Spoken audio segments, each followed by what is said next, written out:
Meek said, nigga said, 100 for the walkthrough. I'm not who you talk to. Drop, I'll let you look. Nigga, that's a couple. Meek did his thing, and then plus Swiss made this beat too. The wall about to spaz. I put them grease on your eyes. You ain't like me, I sip my brandy in a wine glass. No cable money, we was bootlegging that Comcast. Sold drugs and disrespecting me, my mom mad. Doing 500 magnums, where you find that? All that sinning, I can't never get that time back. To fool a nigga in the book is where you hide that. I praise the Lord, cause he really gave my grind back. We Stevie in the office, blind to the facts, we blind to the race, we pour in our face. Money in the bank, only time I'm doing the chase. See, I'ma let my pelvis participate with her waist. Ain't no pleading with crackers, the law gon' handle our case, cause they in violation. Trump, Nancy Pelosi, name them. They in violation of the Bible Code Section 2. Subsection 33, do not fuck with Israel or else you so catch the beats.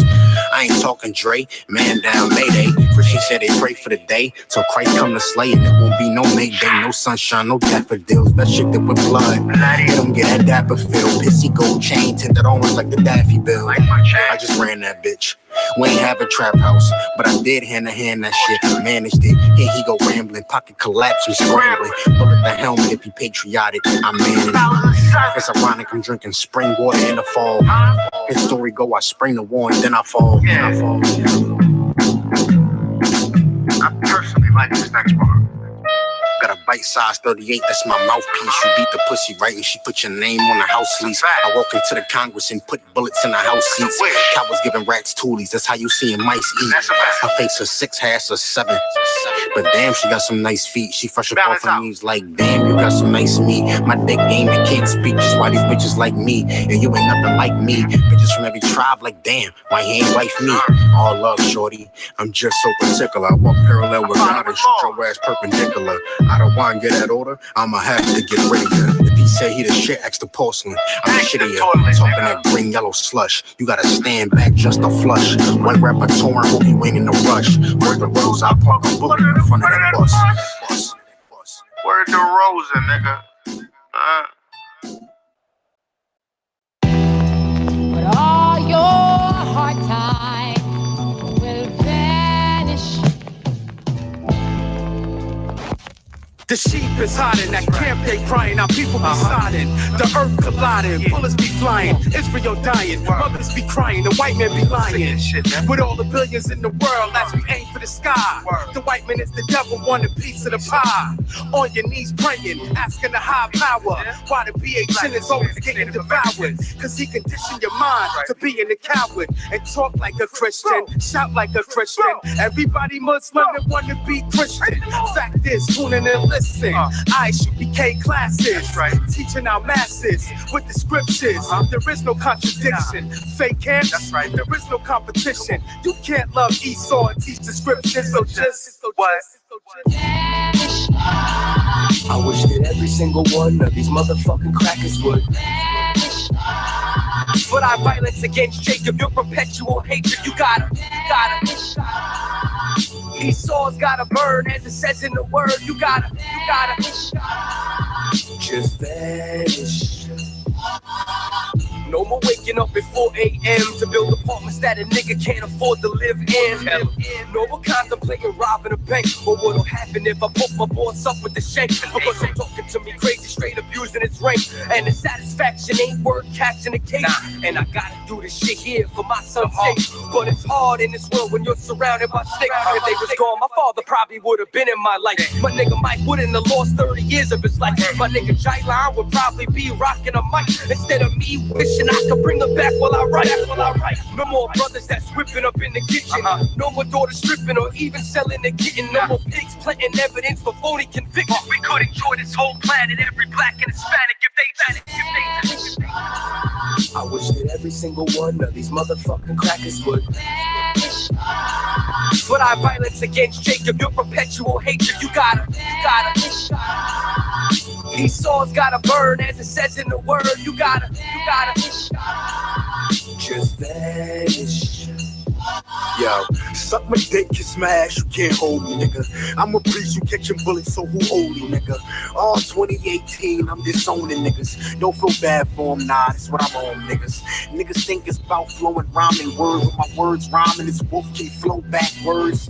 You're the white man, the double, and the Jews is black, etc., etc. The average nigga saying that will never pull the lever when it's necessary. York nigga, legendary, ill town, breaded heavy. I'm a beast and a savage, you can't tame or train it, it's hereditary. Pops is one, so son is one. I got the gun, it got a drum. Hey yo, who you gon' call if I pull a straight Vaciete and leave your noodles opposed to al dente? Break your taco meat cause you ain't like it crunchy. Yeah, the crackers should vanish, but if you acting like them, you could vanish with them. Put your back like a wall and commit vandalism. I had to hand it to him once he stopped fucking with the crackers. Now I won't reject them when he died. I wish that every single one of these motherfucking crackers would vanish. For thy violence against Jacob, your perpetual hatred, you gotta. Esau's gotta burn, as it says in the word. You gotta. just vanish. Just try me if you think I'm bullshit.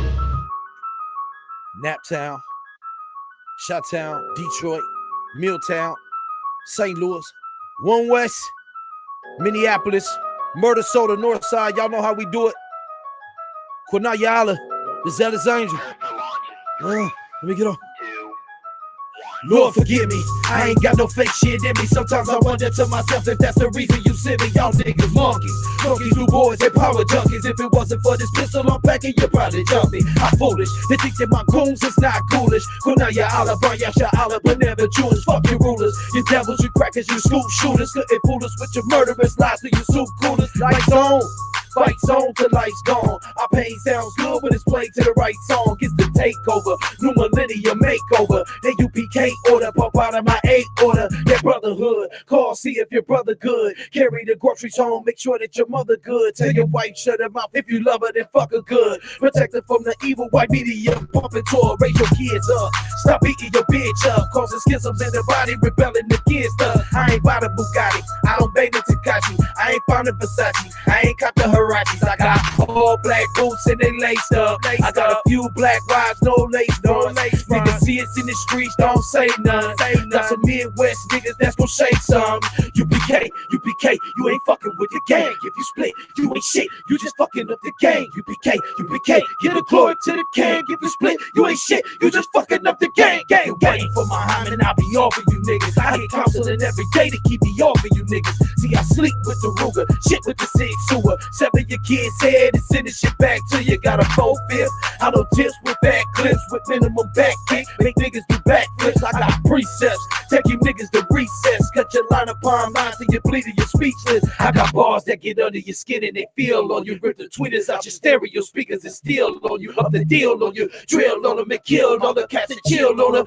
Fuck around, kill on them. UPK, you ain't fucking with the gang. If you split, you ain't shit, you just fucking up the gang. UPK, get a guard to the gang. If you split, you ain't shit, you just fucking up the gang. Y'all know what it is, man. One West, man. We the only ones held on to this doctrine, man.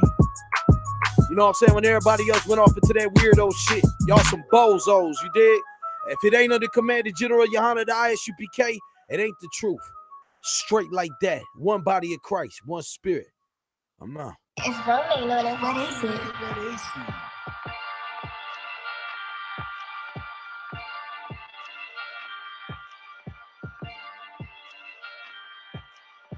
Purchase your tracks today.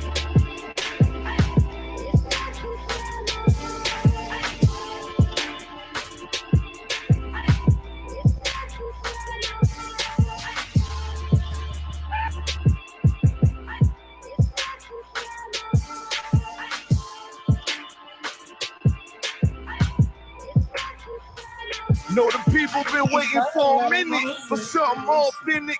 Came in the truth and bossed in it. Made niggas regroup. Had to shed light on the false image. UPK whole court. Now who the fuck won scrimmage? 2 words for soft niggas. What is good riddance? Don't affiliate with feminine symptoms. I know you feel me, nigga.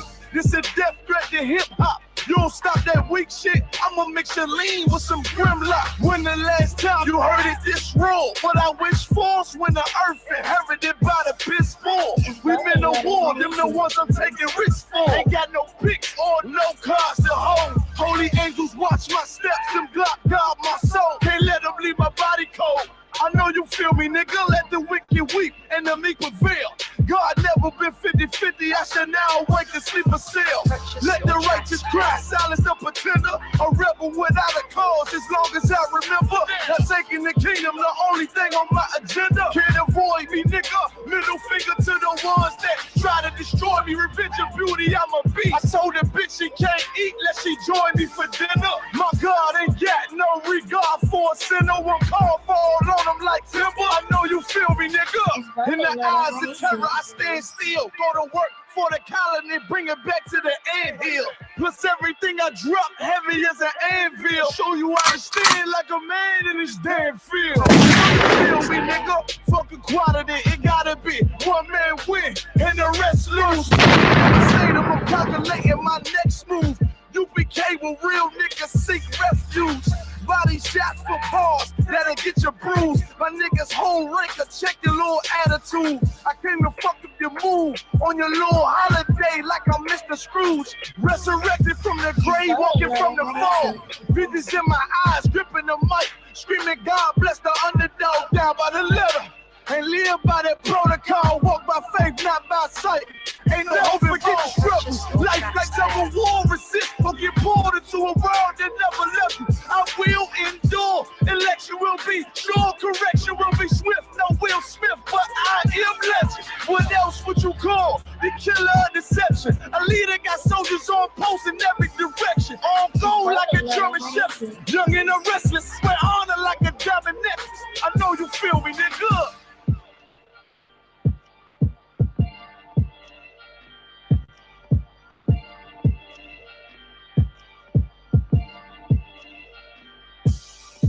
Purchase your tracks today. Right after this intro.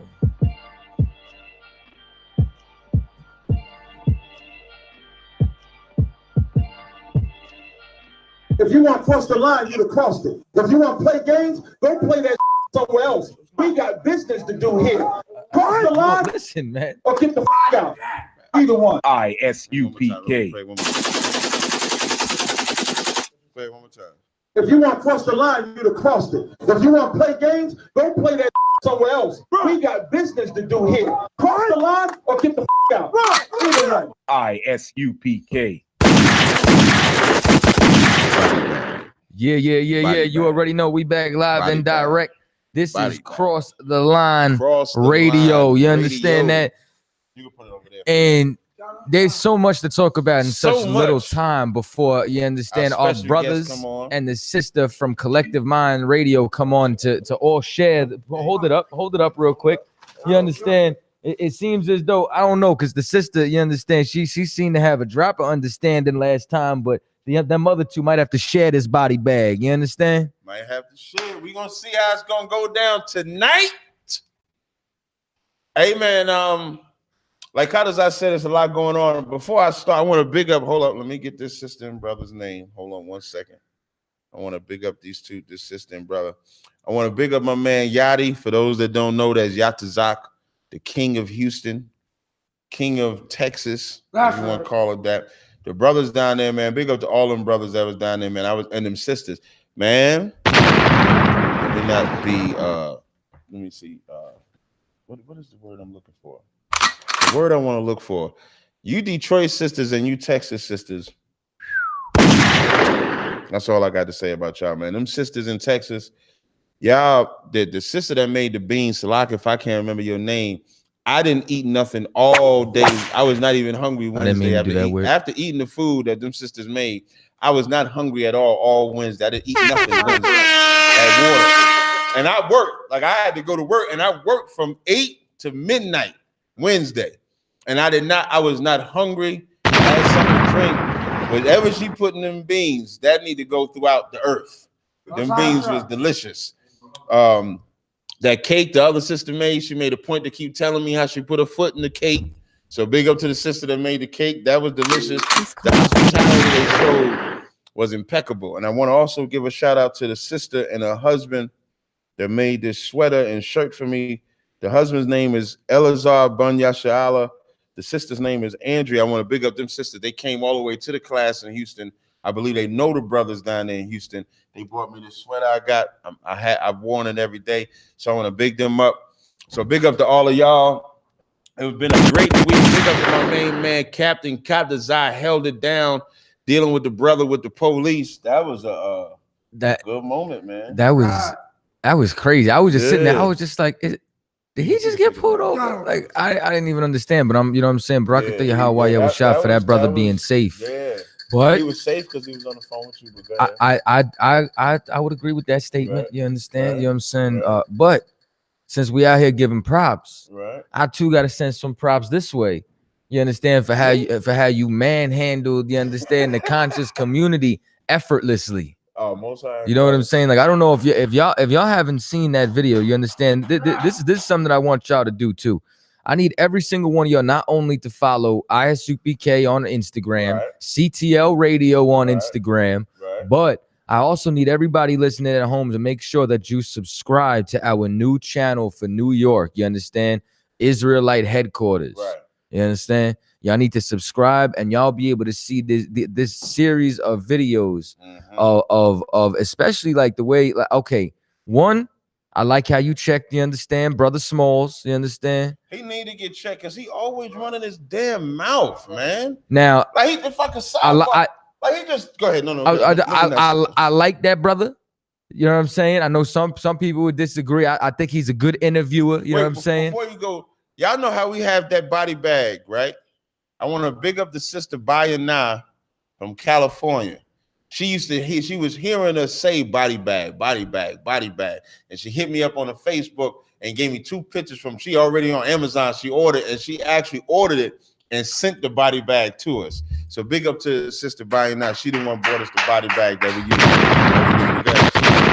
You understand? But outside of interviews, you understand? Like that's it. Just ask questions and be quiet. You know what I'm saying? Like too many. They give too many people a voice out there, especially like this nut ass nigga who talking right here. I was just sitting there like, why are you speaking?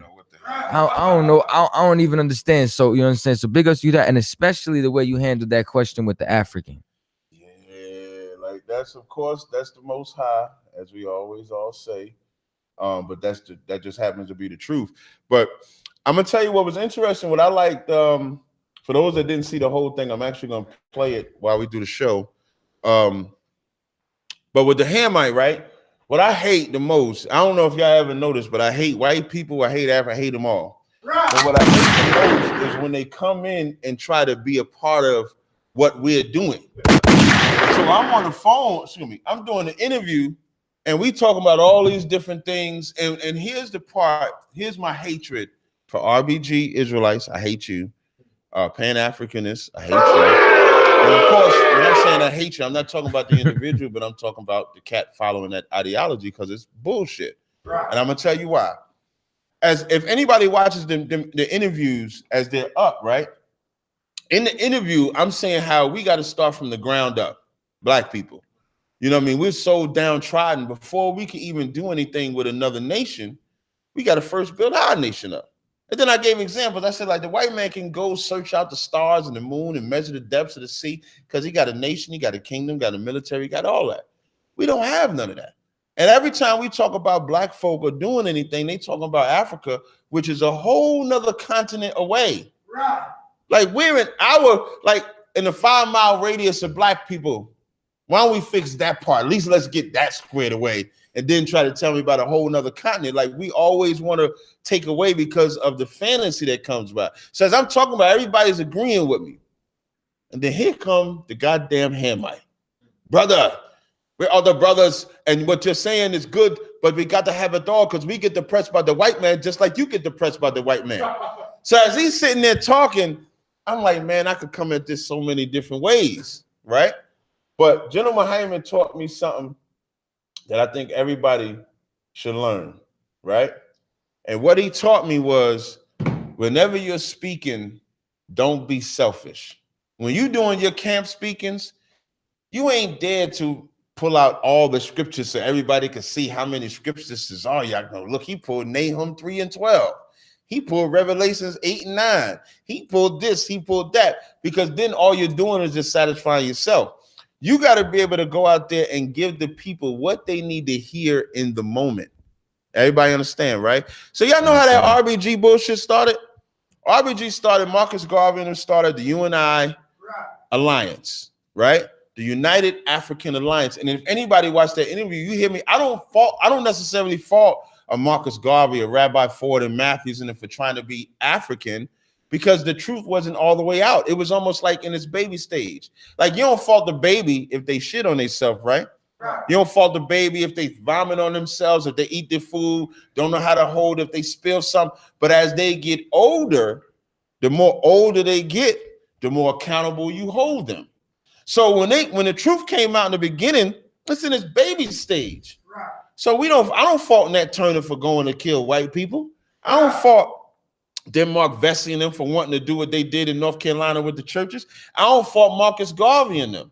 But as the truth gets older, as the truth gets stronger and we get more knowledge, you can't hold on to the same bullshit that we know is detrimental. Right. So in the beginning, all Marcus Garvey and them had was that we was taken from captivity and slavery. So it must mean we African because we was taken in African. It must mean we all supposed to get along. But in 2018, we know that they called that land Negro land or land of Judah, which then became the slave coast. We know that our ancestors traveled in 70 AD. We didn't have this information back then. So as we get this information, we're supposed to pour out everything else, which is what Christ said in Luke, the 5th chapter. He said, no, you want to say something? Okay. He said, no new wine is supposed to go. Don't put that on the camera. Put that down there. So no new wine go into old bottles. So we have to pour red, black, and green out as trash. We got to pour Pan-African out. It's trash. That's not for us anymore. It's because what happens when you do that? So a lot of people, because I made the I use Prospect as the example. Now you got Prospect on my page saying that Jabari. What did Prospect say on my page, Kadazai? He said that Jabari grabbed his hand. He says Jabari grabbed his hand and held it there for the picture. But I'm gonna tell you something, right? Y'all know I'm an honest cat, right? Y'all know I'm an honest cat. I say the first thing that comes to my mind, right? Now I got time to think about it, but I'm still gonna say because I feel like I'm obligated to say what comes to my mind. A man grabbing my hand to make me do something sounds gay. Right. Salakia. Hey, let me tell you something. But and that's because of how effeminate that cat is, that they think that they could do that to him, because they would never try that against one of us. When Reggie was sitting on that table, what did Sinetta do to Reggie? Sinetta walked and just took the unk off his head. Right. Just took the shit right off of his head. Disrespectful. Like, to say that Jabari grabbed your hand is almost saying like he forced you or bitched you. You understand? Now, I don't mean to say it that way, because Prospect is somebody that I'm cool with or what have you. But if I said that Jabari grabbed my hand and forced me to do it, I would assume that Prospect is probably going to say that's gay. If it was me, I would expect him to say it, because no man should be able to grab your hand to grab something. And let me tell you what he's admitting by saying that Jabari grabbed his hand. He's admitting that grabbing that unk was wrong in the first place. Right. So why is anybody getting mad at me for saying that's a death penalty offense for grabbing it when it is? Everybody understand? And then the flip side of that is he had put up some scripture where Hezekiah put up some seal with Hezekiah with the unk or whatever, and I'll deal with that later. But even pulling that up is not correct, because Hezekiah is a king. And let's say if he was being diplomatic, let's go with the whole term, he's being diplomatic with someone from another nation. That would actually be someone from another nation. Jabari is a black man like Prospect is a black man. So if you're saying you're being diplomatic, you're going to say it's okay to let another Israelite worship another philosophy or culture because you want to be diplomatic? Or is you supposed to trash that shit in the garbage? When you go to 2 Kings Elijah said, how long have you two opinions? Either you be of the Most High or you be about Baal. So either you're Pan-Africanist or you're about the Most High. You can't have them mixed together because the biggest problem that black people got is being African. That's the biggest problem black people got. And here's what I mean by that. In that same interview, I said, it's a mistake if you sleep with an African. They said, ha, ha, ha. They start laughing. Ha, ha. How you going to say it's a mistake to sleep with an African? I said, is it a mistake to sleep with a white man or a white woman? They said, absolutely, it's a mistake. Whereas if it's a mistake to sleep with a white man who's another nation, why is it not a mistake to sleep with an African who's another nation? It's our leaders that have given us this comfortability of being African or being affiliated with African or joining African, that why I have to shut it down every time it comes about. You want to say something? Yeah, because that's how you end up on another continent helping the people who's not yours. Like, for example, General Butt Naked.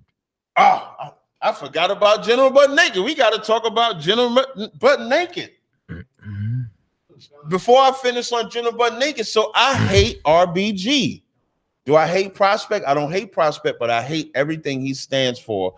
Pulling that RBG Pan-Africanism. And let me do this one thing. Let me say to Prospect, I don't want to make this about you.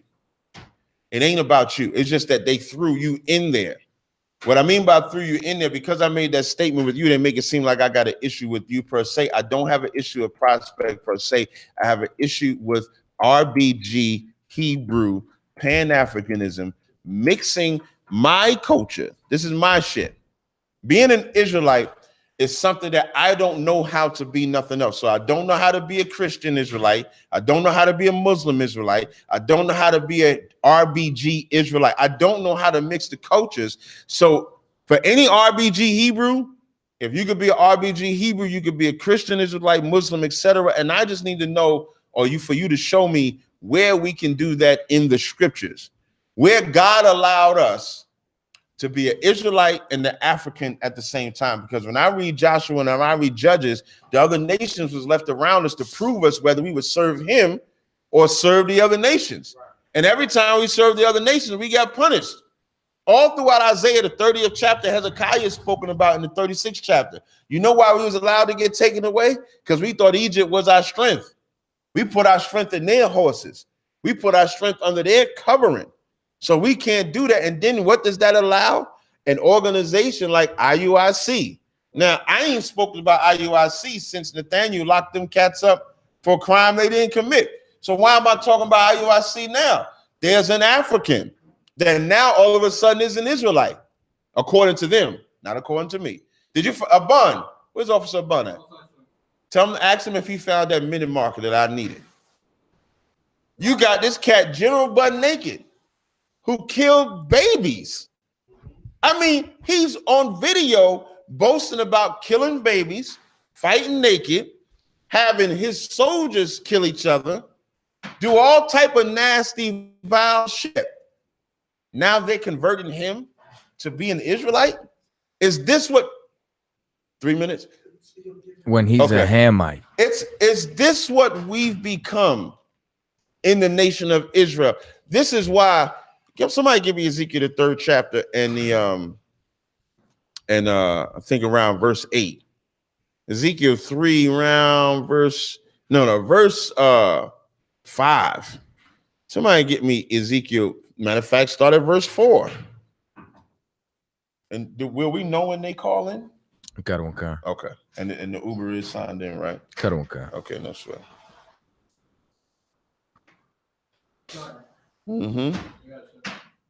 No, you ain't got no mic though. Can you read it? No, so Ezekiel chapter 3, verse 4. And he said unto me, Son of man, go, get thee unto the house of Israel, and speak with my words unto them. And do what? Speak with my words unto them. He didn't say get. Okay. He didn't say get everybody. He didn't say get everybody. He said go to the house of Israel. So let me tell you something. Everybody always think I hate Africa. Excuse me. That they always like here's the thing they always pull. Some brothers in Africa, our brothers are in Africa, which you cannot say they're not. But they're not even going over there for the purpose of finding us. They're just going over there. The first dark-skinned person they see, oh, you must be an Israelite. Don't let them have a shield on, as if like they act like an African having a Star of David. I'm saying this on purpose. Having a Star of David makes him an Israelite when a Jewish man done had our star or our shield on for a century. Is he an Israelite now too? It just don't make sense. But keep reading that scripture, please. Mm-hmm. For thou art not sent to a people of strange speech and of an hard language, but not sent to a people of a strange. We so fluent, we understand every language. Not a people of a hard speech. Keep going. They just called it. Okay. Give us 1 second, callers. Go ahead. But to the house of Israel. But now read after that. Not to many people of a strange speech and of an hard language, whose words thou canst not understand. Surely had I sent thee to them, they would have hearkened unto thee. You hear what the Lord said? The Lord said, if I would have sent you to another nation, oh, they would have listened to you. They would have heard you. They would have understood. They'd have sat and did whatever it is that you said. Read the next verse. But the house of Israel will not hearken unto thee. So everybody give me all they, man. I had sisters block me, make posts, brothers make posts. Everybody mad at me because I said what Prospect did was a death penalty offense. But can somebody tell me where it's okay to put that unk in your hand and walk around it like it belongs to you? Take a picture with it. Let somebody, let me tell you something. Nobody in that conscious community would ever grab my hand. Grab my hand and make me grab the unk. Prospect saying that is admitting he knew it was wrong. So he damn near saying he didn't have a choice. He couldn't say no. He couldn't say no. I'm gonna just have to. I gotta say this. Good. And then we're gonna after Kadazar talks to the callers, we're gonna to the guests, we're gonna bring y'all on. We have to stop letting bitch niggas shine out here. Like this is an issue, man. And it's like, listen, you know what I'm saying? I remember being at a point where I want to find information. You got people out there who are excellent researchers and they can bring information. Hey, y'all love but me. but let me tell y'all something, right? We do not need researchers right now. I didn't want you understand? We need leaders. You understand? Like you want to put somebody on a pedestal or something like that. Who's actually leading and changing people's lives? Not who's screaming for security. You understand? Not who's letting other men hold their hands and attach it to idols. You get what I'm saying? Like, but who's actually out here putting in work, right? You know what I'm saying? Like, yeah, like don't worry. Go watch the lecture, the second no homo lecture. You understand? We'll help you get over that. He said he grabbed my hand. I'm sorry, I can't. Prospect, you shouldn't have typed that. You shouldn't have typed he grabbed my hand. Now, we do have some guests on the line. Are you out here? Can y'all hear me? What up? What's going on? Is everybody on the line? I just want to make sure I got it. What's up, my brother from another father and mother? What's going on, man? This is collective. This is the Collective Minds radio show. What time? When does y'all show come on? Sunday. Every Sunday. What time it comes on? 6 to 7:30. All right, they have a show that comes on 6 to 7:30. Collective Minds on Blog Talk. On Blog Talk, they had my man Kadazar on their show. They called into our show. I think it was about 2 weeks ago, something like that. We invited them to come back on the show. We can have a longer dialogue. Bring them on as guests. So here they are. So before we get into it, I'll let y'all go ahead and introduce yourselves. So you have the floor, ladies and gentlemen. Right on, brothers. Hey, shalom to y'all, peace, and all that good stuff. This is Mufasa Ra. I am with Collective Minds Radio. I'm one of those blackity black, pro-black people that my brothers love so much. You know, I relate to the R&BG doctrine. Anything that uplifts I can't get black any louder people as a whole. Okay.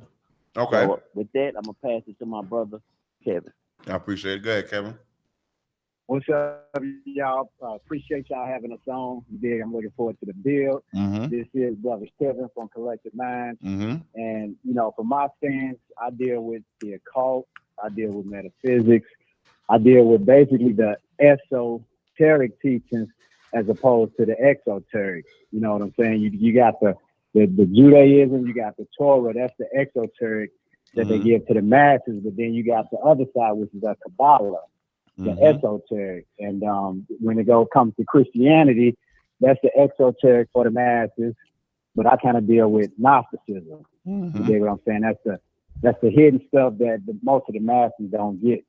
So that's the perspective I'm coming from. With Brother Kev. And with that, I'm gonna pass it to my sister, Ryder Star. Okay, go ahead, sis. Hello, everybody, and thanks for having us on. Oh, no problem. I'm Ryder, so I'm with Collective Minds, and basically, I'm more of the liberal thinker. Okay. And I believe that we all came from the same creator. And I believe that creator is still within us all. And that's the reason how we even developed the show and called it Collective Minds. We would get together every Sunday anyway and speak, having dinner over my mom's house. And it just kind of grew into a little more basically what it is now, ends up being a radio show. Okay. And so now we get together on Sundays and talk versus at my mom's house after dinner, talking amongst family and just building. A lot of people will becoming interested in the build, so we just kind of expanded it into a radio show. And we've been doing it now for a little over a year. So okay. I'm just here now trying to continue to learn and listen and also, provide some feedback as far as my knowledge and information as well. Okay, so did y'all have, I guess to Mufasa, did y'all have anything particularly, because I know last time, I think we left off, I know I was asking you, or the panel rather, what was the name of your God and stuff like that. I don't think we ever got an answer. Yeah, their God didn't have a name or nothing. So I don't know if we want to pick up there or if there was a question you wanted to ask. Usually we give the guest the opportunity to ask the first question and then we dive in from there. All right, that's cool. That's what's up.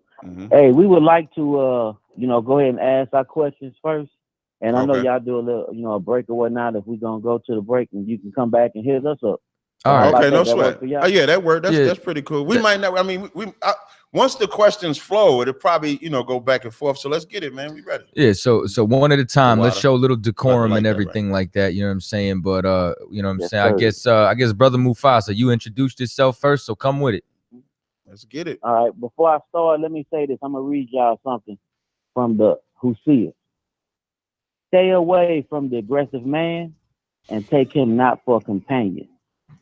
Take them for a friend, one who is true in jest, one whose actions you have observed. And if your righteousness equals his or hers, your friendship will be balanced. I just want to read y'all that because I look at y'all as brothers, you know what I'm saying? And I don't want to be aggressive with y'all, so I'm going to do my best to stay to my question, and we're going to build. So with that being said... That's cool. Stay on the other side of the line then. Oh, that's right, brother. Right. We got our toe. Hey, we got our toe right there on that line. We got the toes right there. So I want to go back to how we were talking. We had the conversation about the, God loving, you loving God for putting us into slavery. Right. And I just want to respond to something that Tazariak said. Actually, both of y'all had commented on it. Where you say, like, do I punish my kids? And I say, yes. And you like, do my kids still love me? I say, yes. And y'all was like, well, that's the explanation. That's the breakdown. And I walked with y'all on that. But the thing I'm struggling with that is, now we punish our kids, but we don't murder our kids, with examples like floods and angels of death and slavery, stuff like that. When I look at what the Most High did, the Most High didn't just punish us. The Most High slaughters us. And putting us into slavery is something that, and you walk with me, brothers, you know what I'm saying? I'm not trying to be disrespectful. But putting my people into slavery, the anger that I get when I think about what our people went through with slavery, it makes me have a problem with that type of punishment. That's why I said that punishment just seemed to have went too extreme, too far. Especially if, you know, we're your children. You gave us free will to do A or B. We did B, and now you put us into slavery, you know, and slaughter us. I think I feel like that's going too far. So I just wanted to give y'all a chance to first go a little bit further with that question, and then I had one more. Okay, we went pretty far with that last time. Like last week, just to give a brief recap, and I'll add on to it, which may give you a deeper level of understanding. We used the example when you told me you had kids, and then I asked you if one of your children was to murder one of your other children, would that child who murdered the other child be able to be around you? You said no. I said, would you be wrong if you wanted that child to be punished? You said no. And then we both agreed that maybe after some serious repentance, you'd be able to reconcile. Well, let me tell you something. If your child didn't want to reconcile with you even after you issued the punishment, after they committed a heinous crime such as murder, then that is a disobedient child. But if your child was to turn back to you and want your love and respect after that and admit that they were wrong, that's the problem, brother. We have to admit that we were wrong.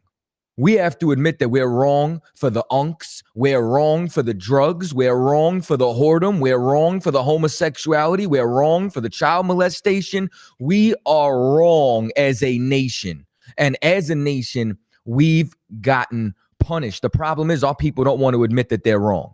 Our people don't want to admit that we are sick. Our people want to just go on and living in whoredom and free and do whatever the hell that you want to do instead of coming down with rules, regulations, and stipulations, man. You understand? Laws, statutes, and commandments. When, listen, you like, we have an answer for what happened to us.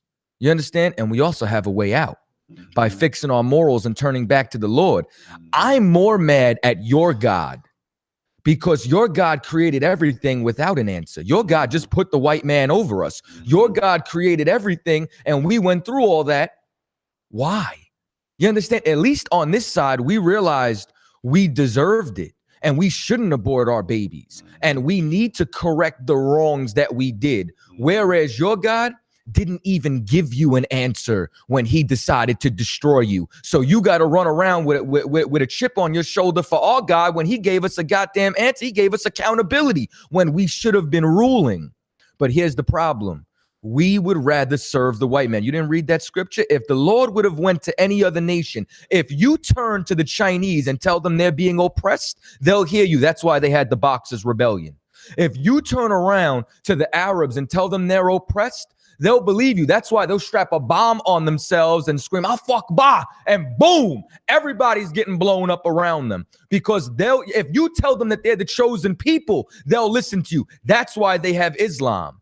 If you tell any race of people God loves them above everybody, they'll believe it. But you tell black and Hispanics and they say, "No, brother, you got to love, you got to forgive, you got to do this." When how about we just man up, take some accountability, and change our goddamn lives?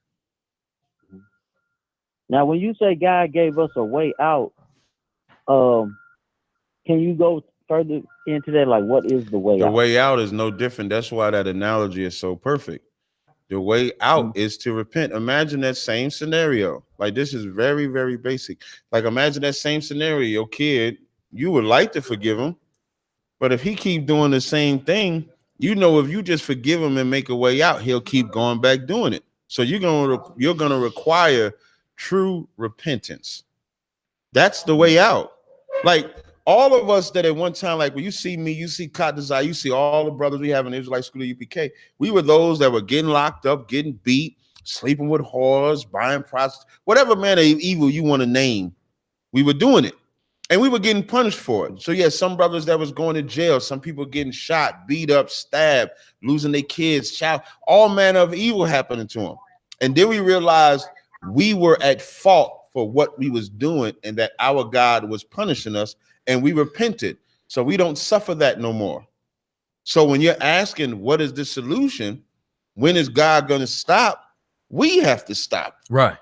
If we don't stop, God is right to do what he does. And I'll show you in the scriptures in Romans, the 3rd chapter. Right. Hold on one second. This is Romans 3. And I'm going to start at verse 2. Oh, I'll start at verse 1, but the point is in verse 5. It says, what advantage then hath the Jew, or what profit there is of circumcision? Much in every way, chiefly because unto them were committed the oracles of God. Meaning the oracles of God, we were given the instructions on how to serve this power, how to do the things that we do.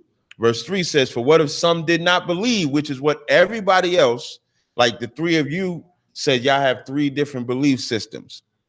It's imagine how y'all can come together, but we can always come together in a melting pot of sin. It's when you talk about righteousness that we can't. So it says, what if some did not believe? Shall that unbelief make the faith of God without effect? God forbid, let God be true and every man a liar. Verse 5 says, but if our unrighteousness commend the righteousness of God, what shall we say? Is God unrighteous? Who taketh vengeance? I speak as a man, meaning a man would say, like you would say, it's unrighteous what God is doing. He's going too far with slavery. But God is saying, y'all going too far with your disobedience. Right. How much wickedness? I put y'all in your land, gave y'all instructions, defeated the enemies, got rid of the nations that was living there before you, and gave this to you. And all I'm asking you to do is listen to me. And we habitually disobey. So as you saying God is unrighteous, God's saying we're unrighteous. You want to know what the difference is? He's a real power. We're not.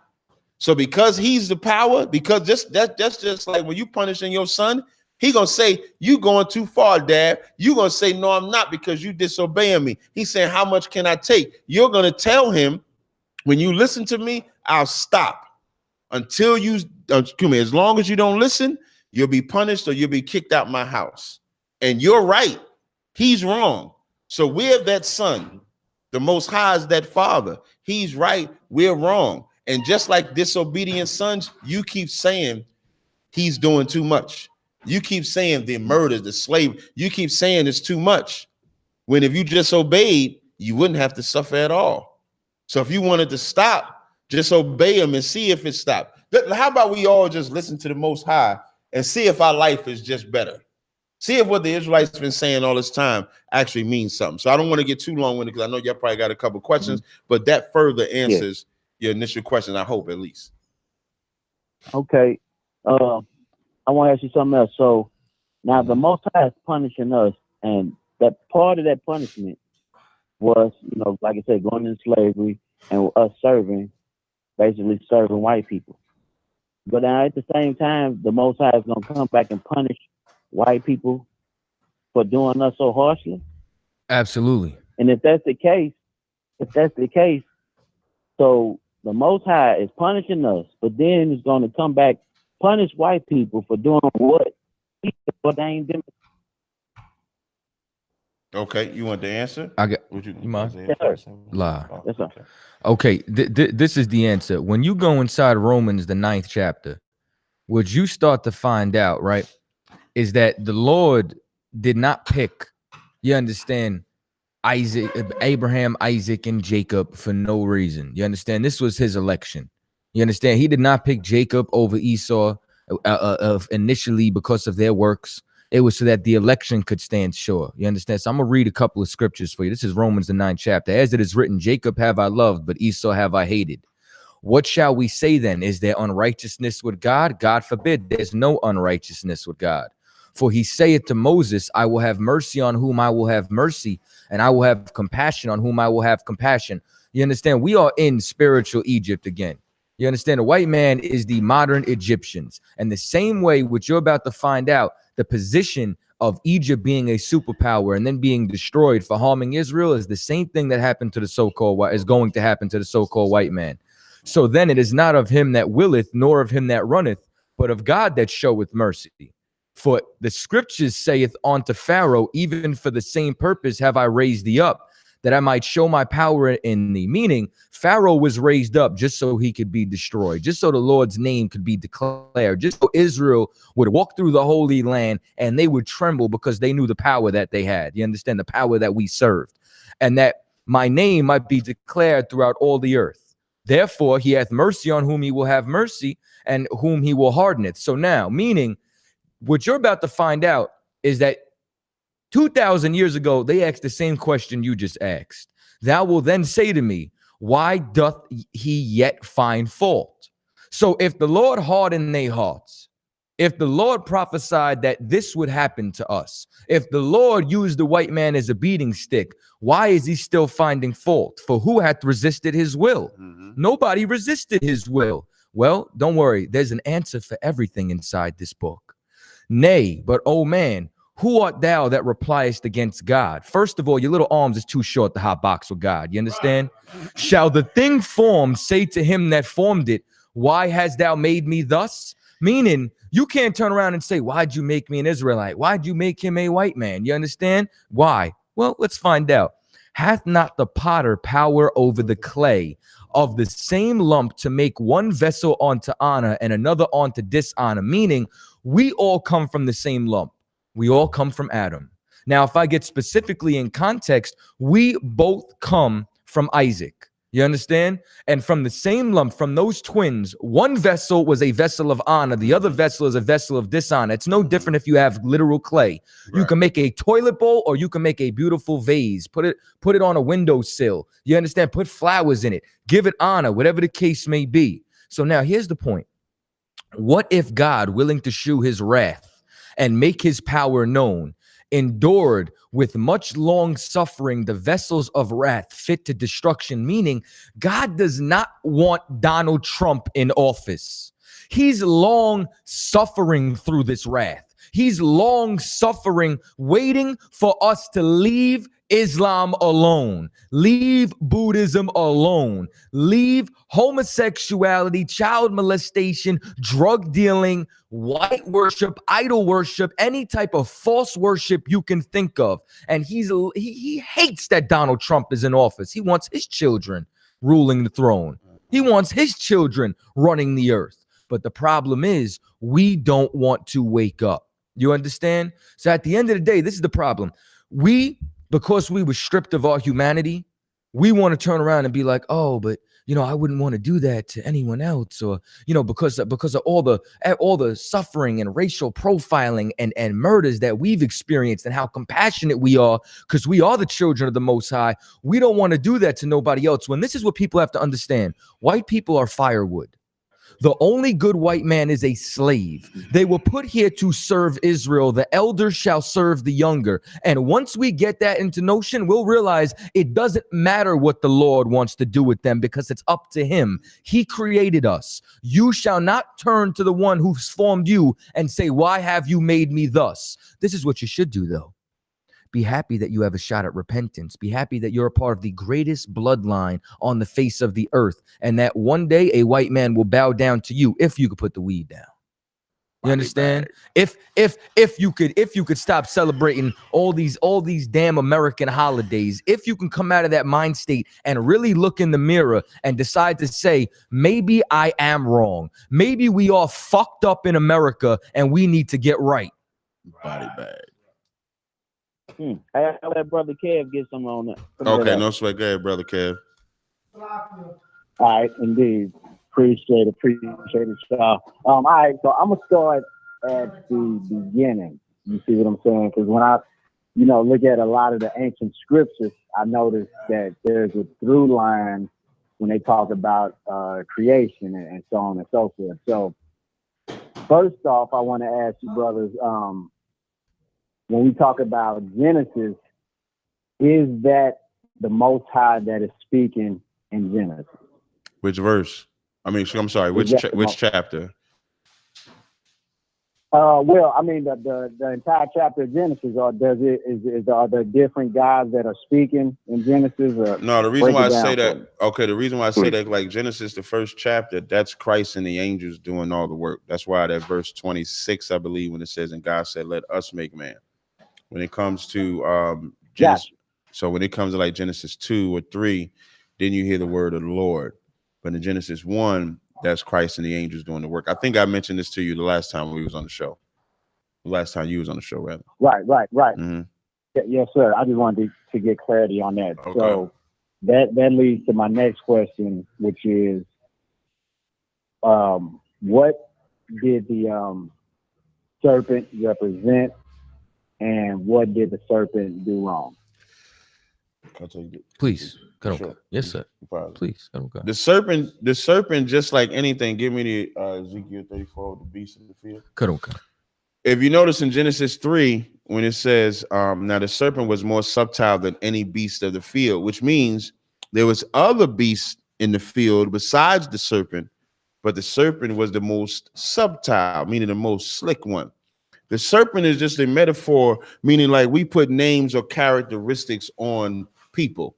Like, for example, we call cops pigs because it's swine. If you snitch, we'll call you a rat. So this serpent represented a man who was slick. That's why it's calling a serpent. Even the native Indians used to call the white man pale face, speak with a forked tongue. The forked tongue meaning he say one thing and then do another. So what the serpent did in the garden was he seduced the woman to follow a different culture outside of the culture that the Lord gave them, which was the truth. So that's what the serpent. So the serpent would represent a man. Today, that serpent would be what you call the so-called white man. Back then, he would have just been called the serpent. That's the metaphor. And then the woman listened to him, even though she knew it was right not to listen to him. But he told her the one thing you cannot tell a black woman today. You know what he told her? You shall be a god. You tell a black woman, let me tell you, y'all think the conscious community tell a black woman she's God by accident or something, like they're trying to uplift her. No, they learned something that the serpent or the white man learned a long time ago. You seduce a black woman with smooth words, you'll take her panties off and get her money. And you'll get her to leave her religion or her culture. I'm saying religion because that's the common word today. So the minute that the serpent told her she'll be a god, the next verse says, and the woman saw that the tree was good for food. You tell a woman she's going to be a god, because who was her god prior to that? Adam would be, because that's her man. That's who's telling her what to do, what to follow, what not to eat, what not. That's why she knew to tell the serpent, if I eat of the tree or if I learn this knowledge in the midst of the garden, I shall surely die. So she knew exactly what her head taught her. But because he told her you'll be a god, she disobeyed, and then she taught Adam what she learned. And so that's what they did. They learned a different culture, to answer your question. Indeed. And I just got a quick response, and I'm going to my next question. Okay, no sweat. But now, from my understanding, the serpent actually represented healing. You see what I'm saying? You said healing? It's on the producers of the medical association, even though we know that they don't do no healing, but it represented healing, and it also represented your higher self and wisdom as well. This is why in what is that, Matthew 10, in Matthew, Jesus told the people to go out and be as wise as doves. Okay, I just got. I'm sorry, be as wise as serpents in Matthew 10:16. My bad. Okay, he told the disciples, "Be ye therefore wise as serpents and harmless as doves." Okay. So, in a lot of ancient cultures, the serpent actually represented wisdom, and he was actually putting Adam and Eve up on game. So, my next question is, why do you guys think that God did not want Adam and Eve to be as gods, or to know that they were gods? Okay, so now before we get to your second question, you said the serpent represented a healing, right? Correct. What did they get healed from right here? in this particular instance, they would have had knowledge of self. They would have had a high knowledge of them recognizing that they were the actual God. I'm gonna repeat the question. I want to. Can I repeat? Okay, can I repeat the question? You said the serpent represented healing. I want to know, what did they get healing from? That's my question. To be able to need a healing, you have to be hurt, damaged, or otherwise. So I need to know, what did they need to get healing from? Now, in this particular case, it represented wisdom. I'm saying healing as a form of, that's one of the things that it represented overall. But in this particular case, now the serpent represented wisdom. So I can tell you how it represented wisdom. Okay, so now you're saying it represented wisdom. What wisdom did they learn by listening to the serpent? Because when they ate from the tree, that gave them knowledge that God was within them. And that's what it says here. Most High, the Creator. Go ahead. Is that what it says here, that they learned knowledge of the God within them? Because I don't read that in this chapter. Okay, now Genesis 3:5 says, "For the day that they eat, the day that ye eat thereof, then your eyes shall be open, and ye shall be as gods, knowing good and evil." So now, what did they? So now you said. So I'm just want to walk. So I'm not trying to cut you off. I want to go back and forth and walk with you down this. No, I got you. Okay, no sweat. I'm walking with you. I got you. So now, before then, so now verse 5, like you said, it says, "For God know when in the day that they eat thereof, their eyes shall be open, and ye shall be as gods, knowing good and evil." So before their eyes get open, what did they know? Good and evil? Did they know just good? Did they know evil? What did they know before their eyes shall be open, according to the serpent? Gotcha. From my understanding, before they ate from the tree, they were just like all the other animals, going off instinct.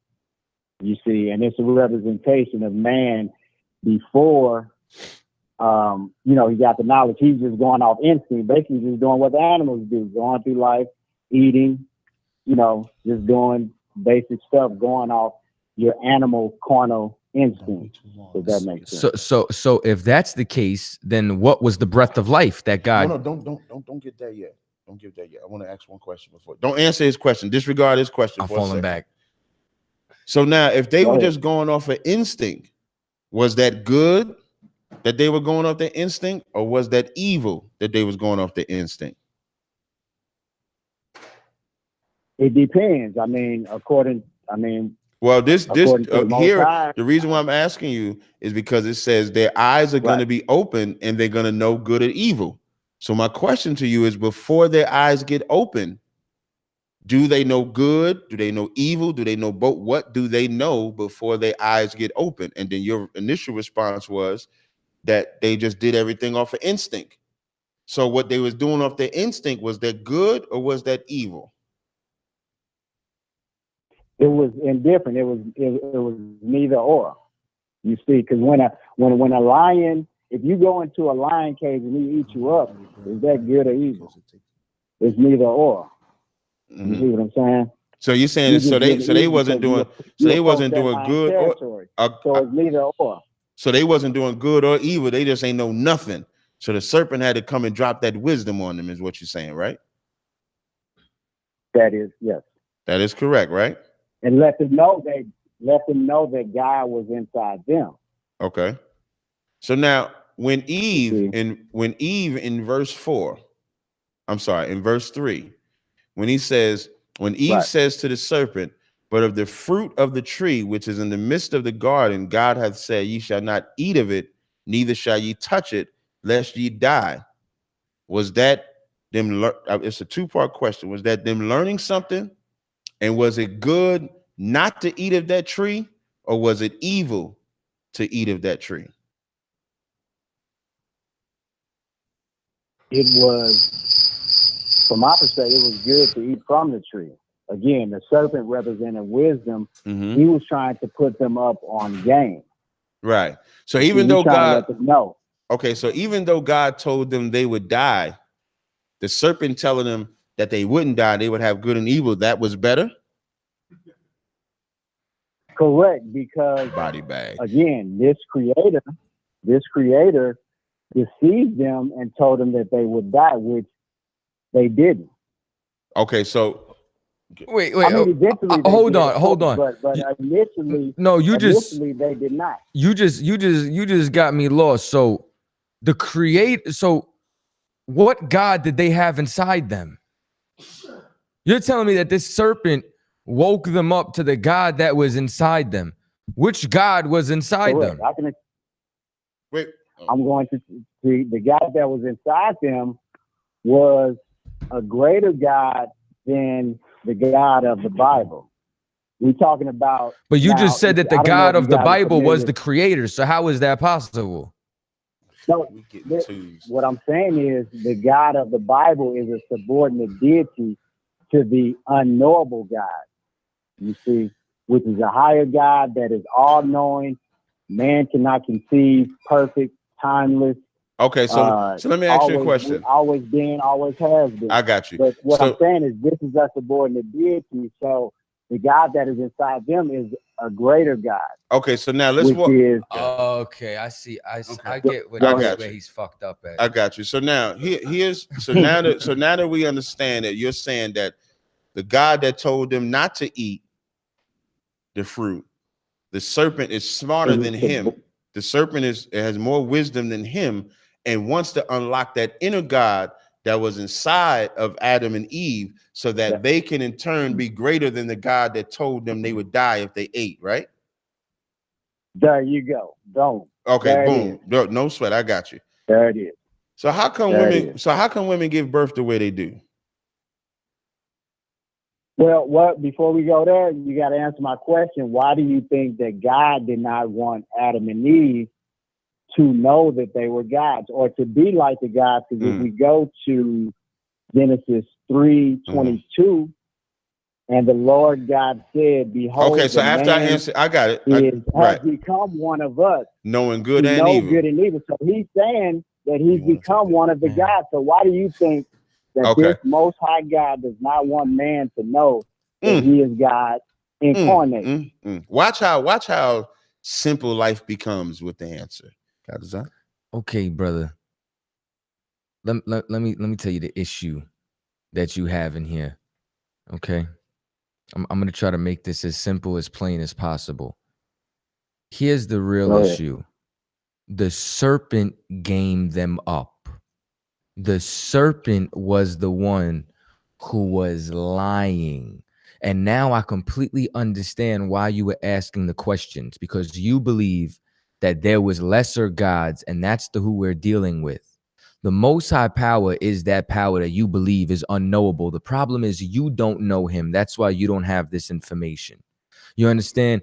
This serpent gaming her up is no different, you understand, than the way the white man games our women up, than the way that they game us up. You understand? When they want us to sell drugs, you understand? Like like I mean, in any way, shape, or form or fashion, when they want us to follow them, you understand, over what's going to be beneficial to us and our people. Now I didn't want to cut you off though, because I feel like you were going in for the laser. So I'm gonna stop where I'm at right now.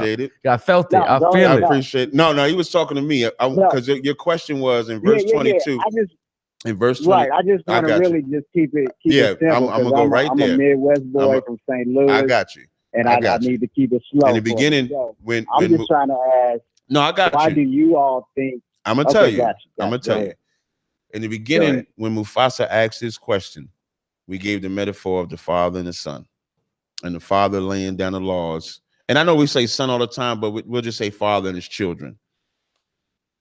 In verse 22, when it says, your question was, why wouldn't God want us to know evil, right? No.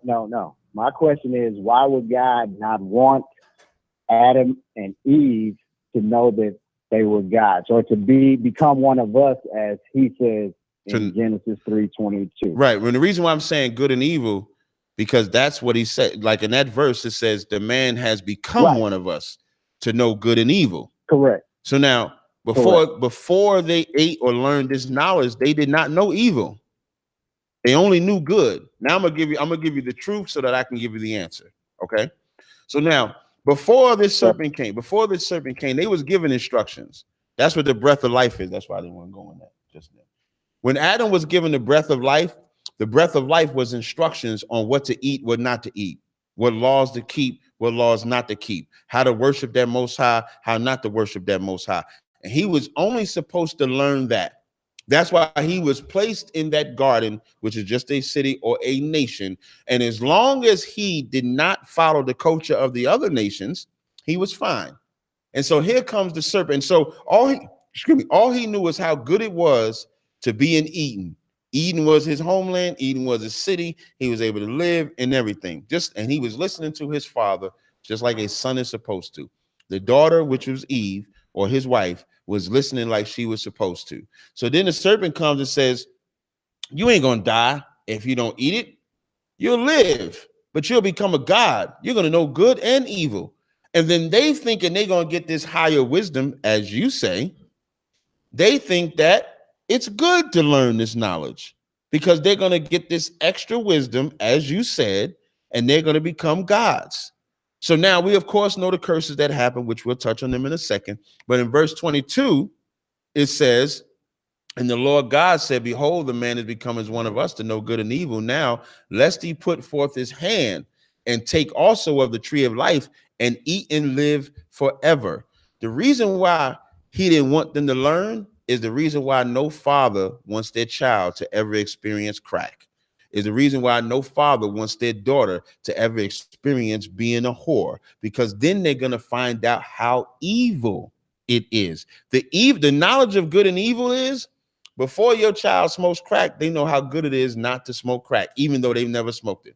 If your daughter's not a whore, she knows how good it is to have been with one man or no man, because even though she's never experienced it. Cigarettes, HIV, AIDS, cancer, whatever it is that you want to talk about, they know how good it is not to be. How do they know that it's good?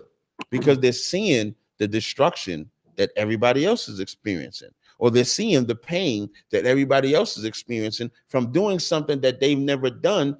That's how they know that it's good.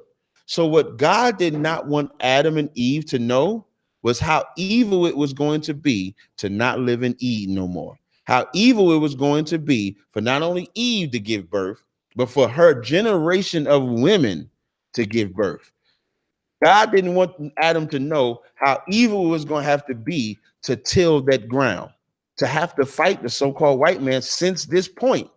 That's the evil. We think that when we look at it like knowledge of good and evil, we look at it like it's some higher knowledge. That's what you thought.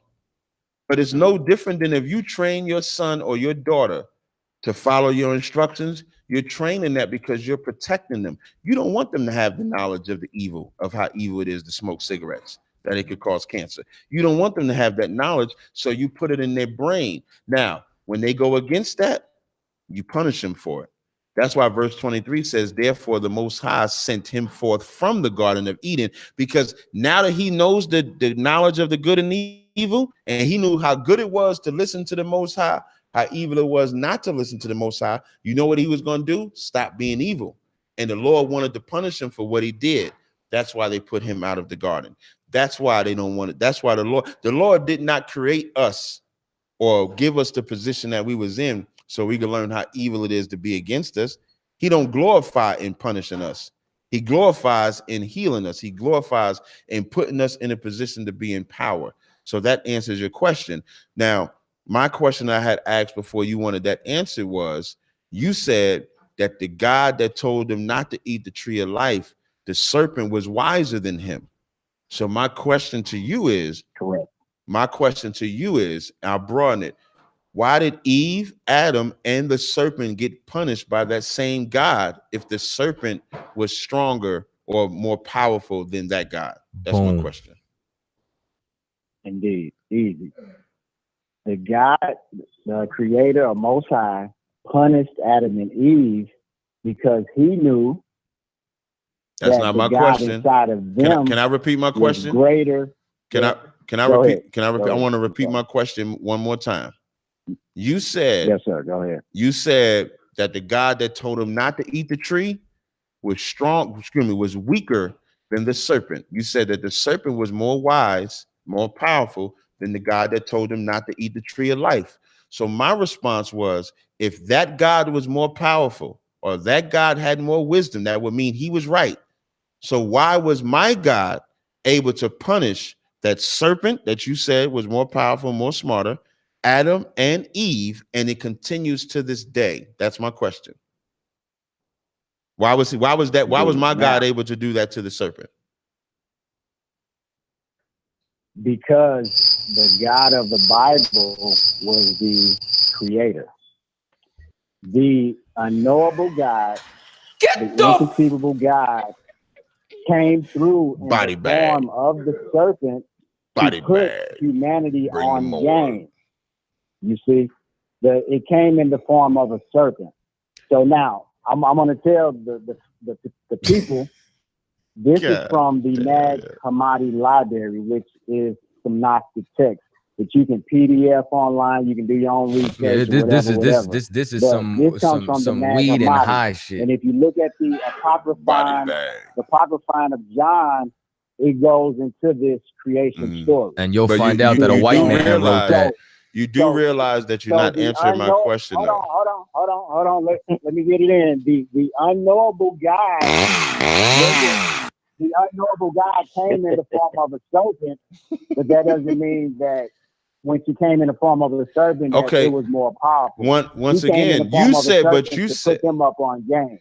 But he lost. Right, you see. But that serpent lost. Well, no, he didn't lose. He did lose. He didn't lose because they did the apple. They did the apple. They didn't buy. Okay, where does it say? Hold up. Where does it say? Say this is the third chapter. You about to be disqualified now. Whatever the fruit is or whatever it is, it's just a metaphor for something. Whatever it was, Eve ate it and she got Adam to eat it. And she got punched, but but the serpent did lose. The serpent lost. Let me tell you something. If you're telling me that the serpent was more powerful than the God that told him not to eat the tree of life, then there should have been no punishment. Representing wisdom. Okay, so if that wisdom was wiser, there should have been no punishment for it. Why do you get punished for something that's right? Let me tell you something. If you were to take your wisdom and my wisdom, and so let's take a brother that's either on crack, let's say he's not on crack, but he wants to do crack, and you give him your wisdom, I give him my wisdom. If my wisdom makes him not, and I'm putting us both just in a scenario. I'm not saying that you teach this or not teach this. If your wisdom makes him smoke the crack, my wisdom makes him not smoke the crack. My wisdom was better. It was just better. So if you take the tree of life wisdom, don't eat it from that power, and you take the serpent's wisdom, and then they both take and they choose the serpents and they get punished for it, that's not better. That what you're saying is why, back to what Mufasa was saying earlier, why does God put us in chains and slavery and stuff like that? You're the reason why. Because we would rather listen to the serpent with his no wisdom instead of this. Listen to what it says. One says we'll have the tree of life. To have a tree of life would be to live forever, not even forever, like we'll never die. Exactly. Before, hold on 1 second. Right. To have the tree of life. To have the tree of life, right? Excuse me, I'm sorry, let me rephrase it. When you go to Genesis, the 2nd chapter, and you go to verse 7, when it says, and the Lord God formed man from the dust of the ground and breathed into his nostrils the breath of life, and man became a living soul. That's when we actually became alive. When you read the verse 17, it says, but of the tree of the knowledge of good and evil, thou shalt not eat it, for in the day that thou eatest thereof, thou shalt surely die. The Most High didn't mean in the literal sense that you're going to die right away, but generationally, if I said that properly, We have been dying ever since. That's why our babies are born a certain way. That's why we don't reap the benefits of the earth, because those curses, those punishments that God put on us is the proof that he was right, because there should not be no wisdom that cause you pain. If listening to the serpent was right, we should not have experienced any pain at all. So why do we experience pain if that was the correct wisdom? Correct. Well, this is I'm gonna make it real simple. The God of the Bible did not want man to recognize the God in himself, because we would not worship the God in the Bible. See, the Most High wants humanity's energy to worship him because he is a jealous God. You see, but if we know that God is inside of us, we would not be wasting our energy on this subordinate deity. You dig what subordinate I'm to who? So therefore, subordinate to who? Adam, this is according to the Nag Hammadi Library, the Apocryphon of John. Right, that's probably some devil white shit. That's probably some devil wrote that shit. But when you say subordinate, when you say subordinate, it is a devil. When you say subordinate, the Gospel of Thomas, the Gospel of Thomas is not even a valid. The Gospel of Thomas is not even a valid book. When you say subordinate, who is this God subordinate to? Subordinate to the unknowable God. So you're saying that, okay, so you're saying that the God that told them not to eat of the, learn the knowledge of good and evil, there's another God above him? Correct, yes. Okay, so who is that God? Okay, no sweat, I got you. I got you. So who is that? Who is that God? I got you. Who is that God? Who? Okay, I got you. Who is that God? That is the unknowable God. If he's unknowable, how can you connect with him inside yourself? How could you know him? How do you even? How'd you even hear about him? Hey, you gotta study ancient text. It's easy. It's so give me wait. If he's if he's an unknowable God, okay. If he's an unnowable God, what ancient? Okay, if you do realize, hold on, 1 second. If he's an unknowable God, how can we have any information on him if he's unknowable? How can you have information on an unknowable God? He's unknown. So if the three of us, if the people of, if me, you, Kadazai, Mufasa, or Mustafa, I might have said your name wrong. I apologize. The sister and you, if we're the only people on the planet, there's an unknown God. How can I believe what you're telling me about this motherfucker that's unknown? You made him up. Outside. There has to be a point of information about you cannot have an unknown God. And if he's outside of creation, how is he in you? Your creation.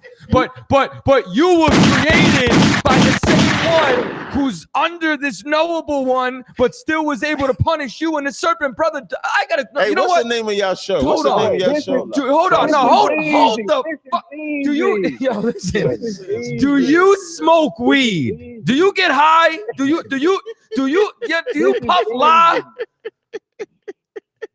I'm surprised. Do you brothers study the Kabbalah? No, that is a white man's What is book, the man. white? Come on, man. Yeah, they don't do that, bro. If you study the Kabbalah or what's that? What's the other book? The Talmud. You suck babies, not you, but you suck babies' penises. I study all the ancient texts because I understand that you are lost, brother. Yeah, then listen. Go put some oil in your mouth ancient text, and blow a rod.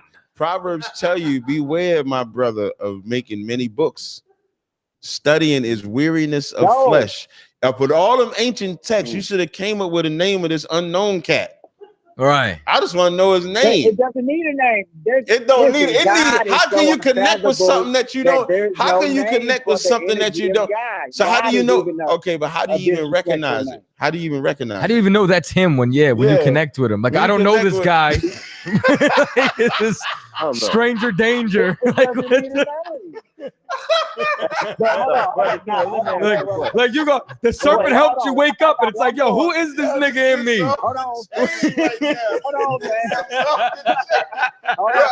Hey man, listen, go ahead, brother. I'm gonna leave that alone. Go ahead. Topic, I'm gonna leave that. Go ahead. Okay, no sweat. Go ahead, brother. Go ahead. Let me ask you brothers this. Do you all get angry? Simple question, not a trick question at all. Oppression maketh the wise man mad. Yeah, yes, we get angry sometimes. Yes. Okay, can you the name of the show is the proof that we get angry for? The name of the show is the proof we get angry sometimes. What'd you say? He said, can we give an example of? I said, give me an example of something that you would get angry for. When I walk outside and I see my brothers on drugs, and then I look at the drug dealers, I get angry. The crack epidemic, the heroin epidemic, the cocaine epidemic, what the hell was it? The war on drugs. When I see these sisters walking down the street with half their clothes on, after I battle the demon, I get angry.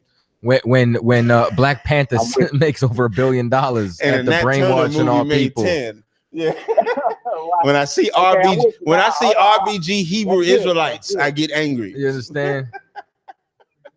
All right, that's good. That's good. Now let me ask you this: if you could change that particular circumstance, would you change it?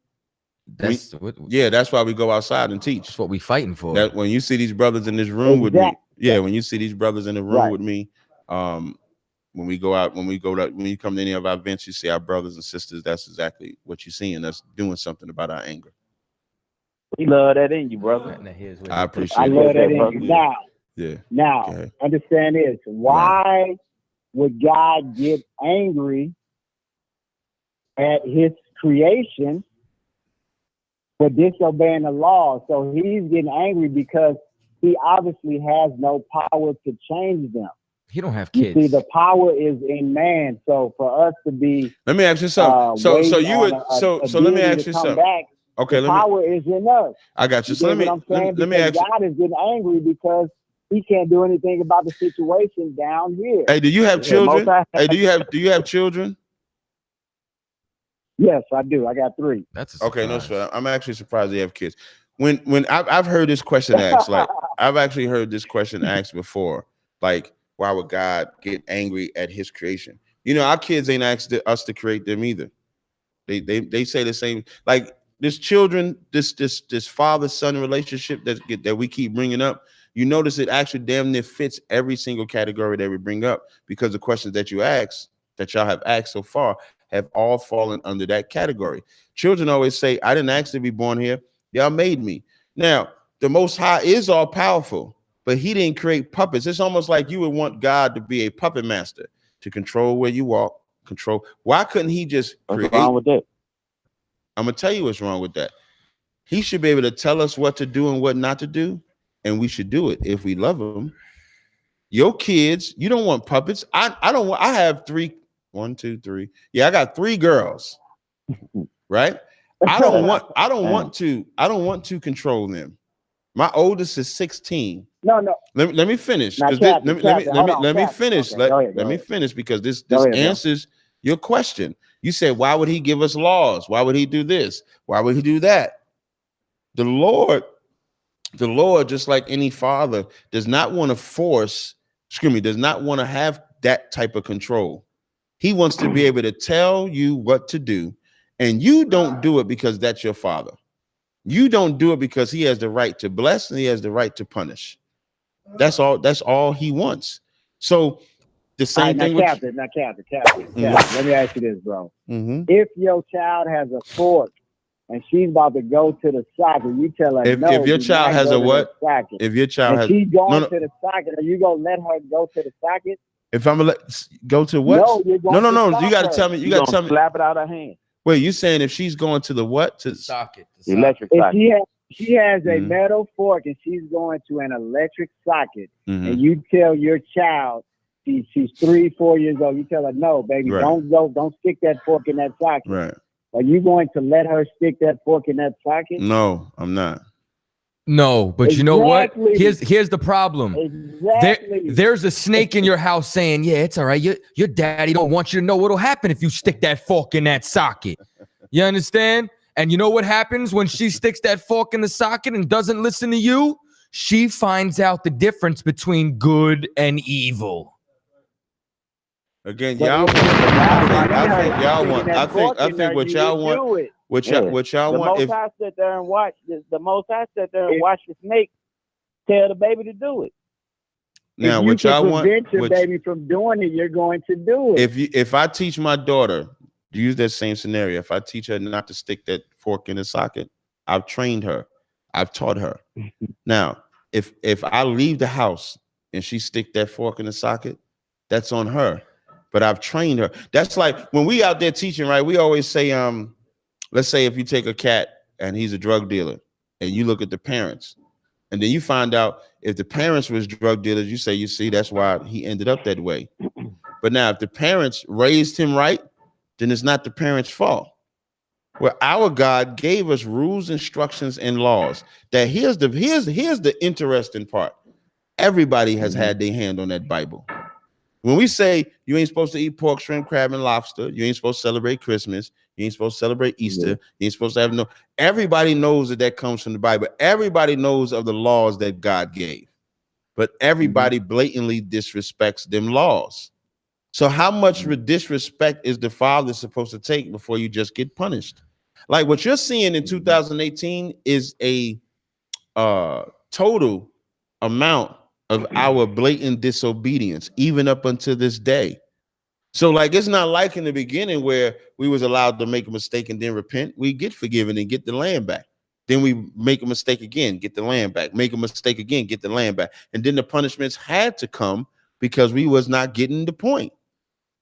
That's what you guys are not seeing. And if we had this God in us, like y'all say, we do. You know what God all of y'all have in y'all? Y'all have the God of the serpent. That's why y'all learn it. That's why y'all have that serpent God in y'all to the hold on.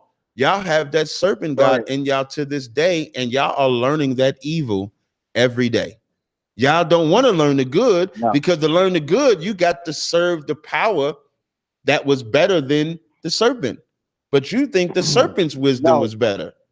You do. You do think the serpent's wisdom better. Outside of you. No. You see, the unknown one? The unknown God? Now look at, hey, bro, look at this.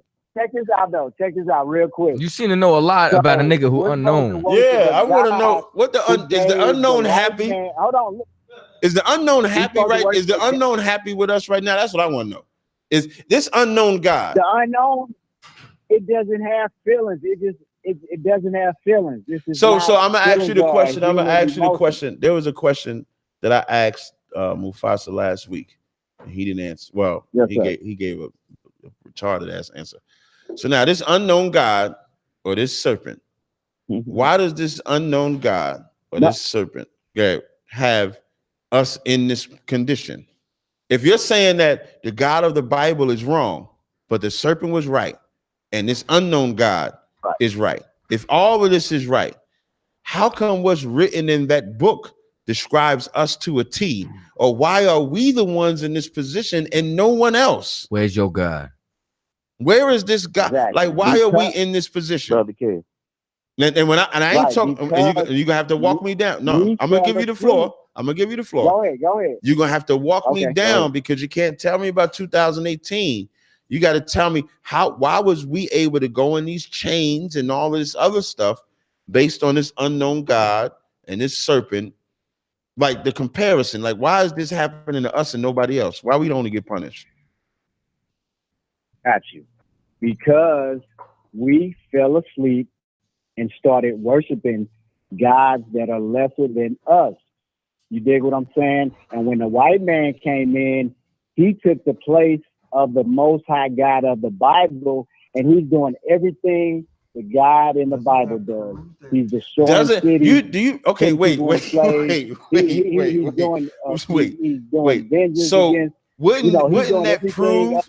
The Bible. If we go with the real God hold on, the real gods, which is us, fell asleep. We got knocked in the head, fell asleep, and we were able to be put in chains and be enslaved, confused, and this is what we have in 2018. You know, you just proved. Do you know corners and all these other type of things because we don't recognize the God in ourselves, and we're worshiping a subordinate deity. That's why there's a church on every corner in the hood. Right. So now, but now you're right. You're right when you're saying we worship a subordinate deity. But do you realize that you just proved that the God of the Bible was more right than your unknown God again by using that analogy? You just said that. I'm listening. You just said that the white man started following the God of the Bible took the place of him. Took the place. Excuse me. Started took it. He took. Wait. Go ahead. Go ahead. Go ahead. No, I was just gonna say real quick. And if neither one of y'all can take it, I would. He gave us this righteous and morality type of thing. No. Before you get to that righteous and morality, before you get to that righteous, man breaks every commandment every day. But listen to what you said first. You said that the white man impersonated the God of the Bible and started winning. Right, and which is what we should be doing. Wait. This is what we should be doing. So if he was winning, so you just said you are terrible at this. You said first you said that the God of the Bible, the white man impersonated the God of the Bible and started winning. And then when I showed you that, you said that's what we need to start doing. So we need to start following the God of the Bible. Not the serpent. Need to become God and of get who? Out of morality. God of who? God of who? We need to become God of the Bible then. We need to become gods on this plane. What we does need God? To crack open the clouds, brother. I'm gonna tell you something. When you take the time to listen to this tape, I pray that you correct this bullshit you're saying tonight. I pray, because this is some retarded ass shit. Do you smoke weed? We need to be the God. Can you answer the question? Can you answer that question? Do you smoke marijuana? That's neither here nor there. Yes. You feel me? That's a yes. There. That answers a yes. You just answered a lot. We can go to the next question. Oh my God. Yeah, brother, would you suffer from? They say weed is a hell of a drug. I think cocaine is a hell of a drug. That is like would you suffer from? Would you suffer from is a drug habit and escapism. That's what you suffer from. Smoke that weed and you smoke that weed and read these books and and sit there. And if I could just get to know the nigga that nobody can know, then I could rule the earth. No, sir.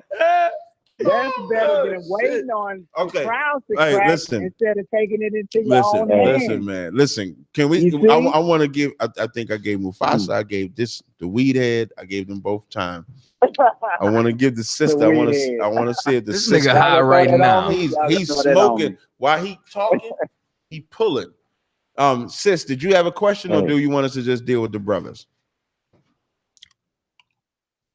Sister done left y'all. No, I don't have a question. Oh, okay. Hey, No, sis. I just don't have a question right now. I appreciate it. I appreciate it. The collective minds is fucked up tonight. Salakia. We call that a body bag. Did y'all have any other questions? Because I got a question. Yeah, I did real quick. Okay, go ahead. Hey, that we just had a discussion about, and this Mufasa Ra talking to you. Okay. Now, and you probably heard this before. I'm not sure, but for me, myself, my question is, why come we don't have a Bible that just goes straight into the laws of how we should live our life, how we should praise the Most High? Because for me, all the other stuff, all the stories and, the snakes and all that different type of stuff, for me, that stuff is what got me questioning you guys right now. That's just too much. I don't need all that. I just tell me the laws on how to live my life. Simplify it for me. What was that? You get what I'm saying?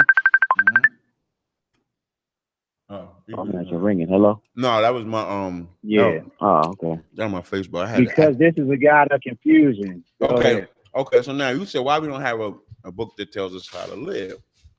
That's yeah, the Bible. Just go straight into our laws, the laws that we should live. Oh, dear Lord. But you do know that there's laws from the time Genesis all the way up to Leviticus when Moses delivers the letter. That's what the whole breath of life is about. What did Adam ignore again? What did Adam what did Cain kill Abel for? Because his sacrifice wasn't acceptable. Who taught them the law of sacrifice? That was Adam. When they went into the flood, how many clean animals and how many unclean animals went? 2 of every clean, 2 of every unclean, 7 of every clean. There was laws. What was Sarah called to Terah? Her daughter-in-law. Why did Sodom and Gomorrah get destroyed? Because homosexuality is a sin. The reason why all of that is important, that's our history up until we were able to be a nation, and then you can have laws written where there could actually be a punishment for them laws. Like before then, we couldn't exact the punishment because we wasn't a nation yet. We were small.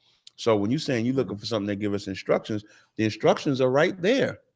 Our dietary law, our financial law, the way we deal with the land law, the way we deal with our children, the way we deal with our wives, all of that is in there. But we want to reject that because it's going to be something in there that's going to prevent you from doing some form of evil that you love to do. Now, the you I'm talking about is not you specifically. I'm talking in general. Like, because there's an evil that we want to do is the real reason why we reject that Bible and say it's garbage.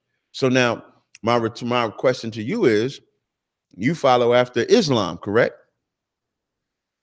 Well, I go by the teachings of Elijah Muhammad, but no, I'm not a Muslim. Oh God. Okay, so now you follow after the teachings of Elijah. I don't even get that. How listen, Elijah Muhammad is a Muslim. You do not follow his teachings. So now, even before you get to Elijah, your first statement was you don't want to follow the Bible, you just want to follow law. You don't even want to follow Elijah Muhammad. Salakia. Wow. So like you want to follow, you said you started off your statement by saying you want something that just gets you straight to the law.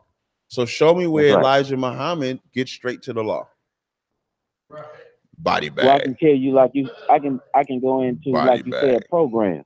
I ain't talking about a program. I don't want no program. I want to know the book or instructions. You just remember your statement was you don't want to go into the garden. You don't want to see all that. You just want to go straight to the instructions of the law. That was your statement. So give me Elijah Muhammad's law. Body bag. Body Man bag. should not be, just like you said in the Bible. In the what? Give me the law. Give me. Okay, show me what law did Elijah Muhammad give? That's what I want. I want to see where's the book at? Where's the instruction? Where's it at? Body bag. Well, you can go to the message to the black man book. But that's not a law. Like when you start talking about law, so like if we start breaking down law, we go to Leviticus 1st chapter, Leviticus 2nd chapter. Thou shalt not, thou shalt not. If you do this, you get that. If you do this, you get that. Where's Elijah's? Body bag. Well, okay, you say if you do this, give me an example of one of those laws you just said. 1 second, I'll pull it up for you. Give me 1 second. All right, I'm back. I'm recollected.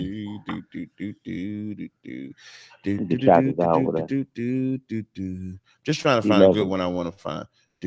Let's go to Leviticus 11 chapter. And then after this, I got some questions. Leviticus 11:1.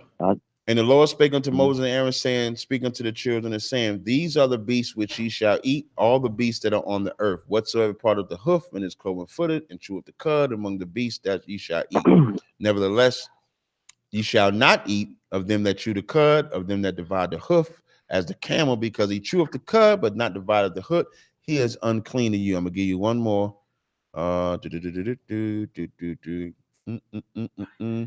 Leviticus 20:11. And if a man that lieth with his father's wife hath uncovered his father's nakedness, both of them shall surely be put to death. Their blood shall be upon them. That's law. So give me Elijah's law. Body bag. Body bag. Get him, Mufasa. Get him. Body bag. Okay, I don't hear shit. I got a question. Okay, so so once again, you said you follow the teachings of Elijah Muhammad. Yeah. Who's Allah? Is that correct? Are you there? You still there? Are you with me? Mufasa. Mufasa. Damn. It's Hello? Simba there. It's Simba there. It's Simba okay, there. you here.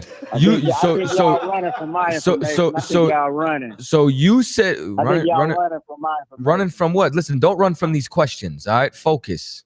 I know the serpent nigga. The serpent dude said that. That's what I'm saying. I got scholarship over here.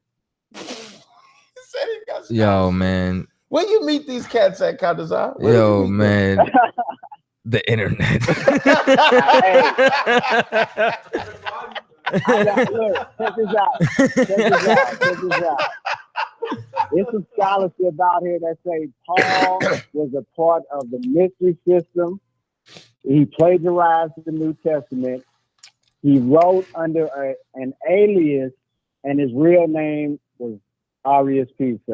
Okay, may I? They called the Peace of Christ. I mean, Allah, Mufasa. Okay, that's good. I don't know where Mufasa is. If Mufasa's not there, is Simba there? If Mufasa's not there, is Simba there? And he was part of the mystery. Hey, Paul, I'm gonna get you. Hey, homeboy, I'm gonna get you in a second. I just want to know if Mufasa or Simba is there before we deal with you. I think we might have lost him. I don't know. All right, Cosmic Kev, I'm gonna deal with you then. Listen, this is what I need. I hear you fine. We hear you now. There you go. Okay, Mufasa. Okay. Yeah, you just got saved. No, I've been sitting here talking. I thought y'all was ignoring me. I hit the mute button. Oh, okay, yeah. So right. You asked about a law that he got dietary laws. It's laws that teach us about eating one meal a day, and that's in his book on how to eat to live. You know, if you picked it up and read that, it says eat one meal a day or one meal every other day, and it will prolong your life. You know, and I could keep reading further, but it's laws in how to eat to live. Where he get his diet? Where did he get it? How we should be how we should put our money together and build with each other to build our own. What's the punishment if you don't do Show it? us how we should. What's the punishment if you don't do it? The punishment is not living. It's not living your life out. If you want to live. Now, what's the punishment in the law? You know, to have a law, you got to have a law, and if you break it, you got to have a punishment for it. That's what makes it a law. Like if you're speeding on the street, the police can pull you over because you're breaking the law, and there's a penalty that you have to pay for a law. So now you say Elijah got laws. What's the punishment? If there's no punishment, that's just an opinion he wants.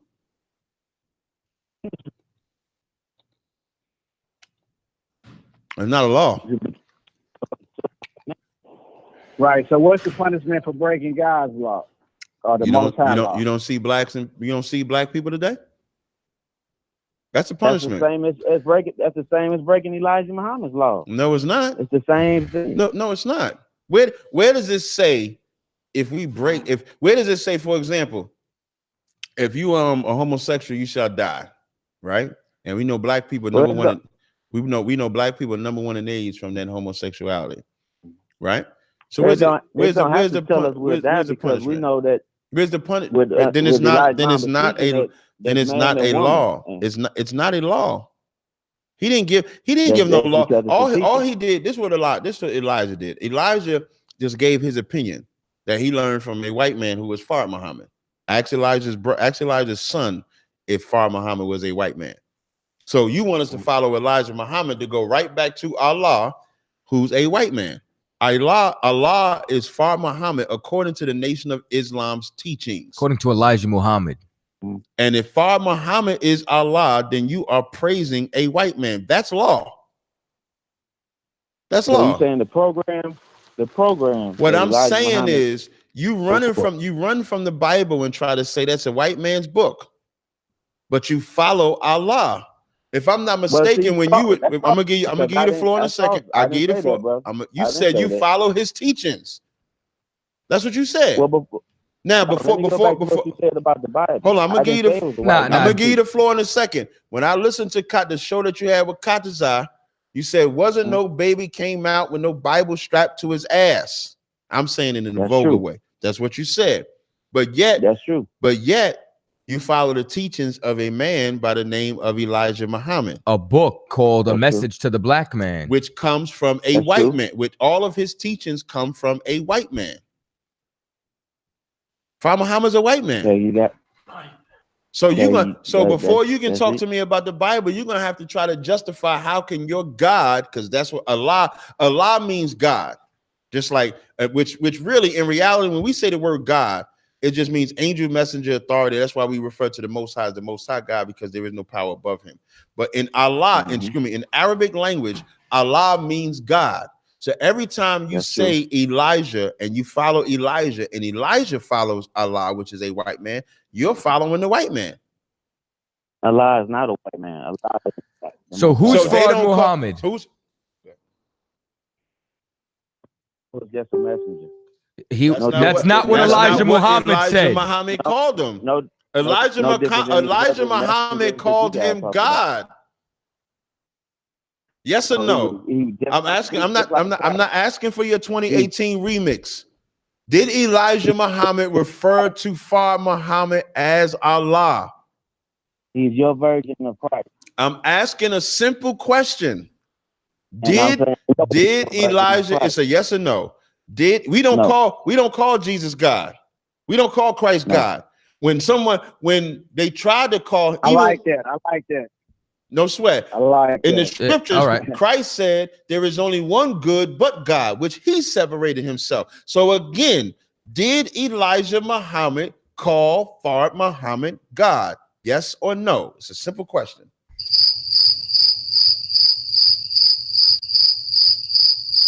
Body bag. Let me tell you, Slakia, if I may.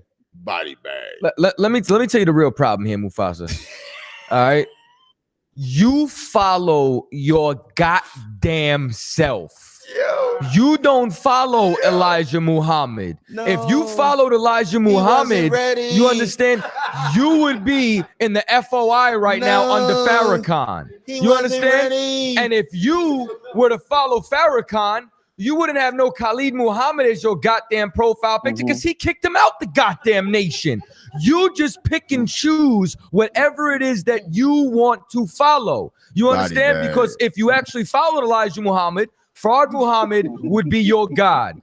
Khalid Muhammad would not be one of your idols. You understand that?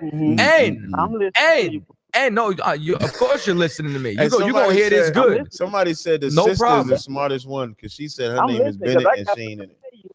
No problem. You understand that? And and you know why? Because it's easier to believe in some big-headed alien made niggas in a cave than it is to believe the Most High who's punishing people. He said who? He don't believe what? The Yaku. The Yaku. And what the hell is it? The big-headed? Yeah. The big-head scientist created the white man in the cave. I don't believe in that either. Well, Elijah Muhammad did. Follow the teachings of Elijah Muhammad. You don't follow anything but yourself. If you followed Elijah Muhammad, you have a bow tie on selling a bean pie. You don't follow them. Kicked off of my corner. You know, we kicked them off our corner. You know, they stood right there. We kicked them off. Just like the Christians who follow the same book that you follow, but I don't see them in pastors and on the corners. Y'all all preach out the same book. Here's the difference. I'm gonna tell you the difference. I don't see y'all dress. I got you. The difference is I'm gonna tell you the difference. The difference is the God we serve. The God we serve is not a white man. The God we listen to is not a white man. I don't serve a white man. Yes, when you follow. I mean, here's the problem black people have. Like, and this is why we don't vote. When you give someone your affiliation, no, hear what I'm saying. When you give someone your affiliation, right? I follow the teachings of Elijah, Adam. I didn't say I was a. Let me finish. Islam, let me finish. I follow the teachings from Elijah, Adam, Moses. The Elijah I'm talking about is the real one, the one in 2 Kings. I ain't talking about Muhammad. I follow the teachings of Adam, Moses, Isaiah, Ezekiel. I follow their teachings. I follow everything that they said, right?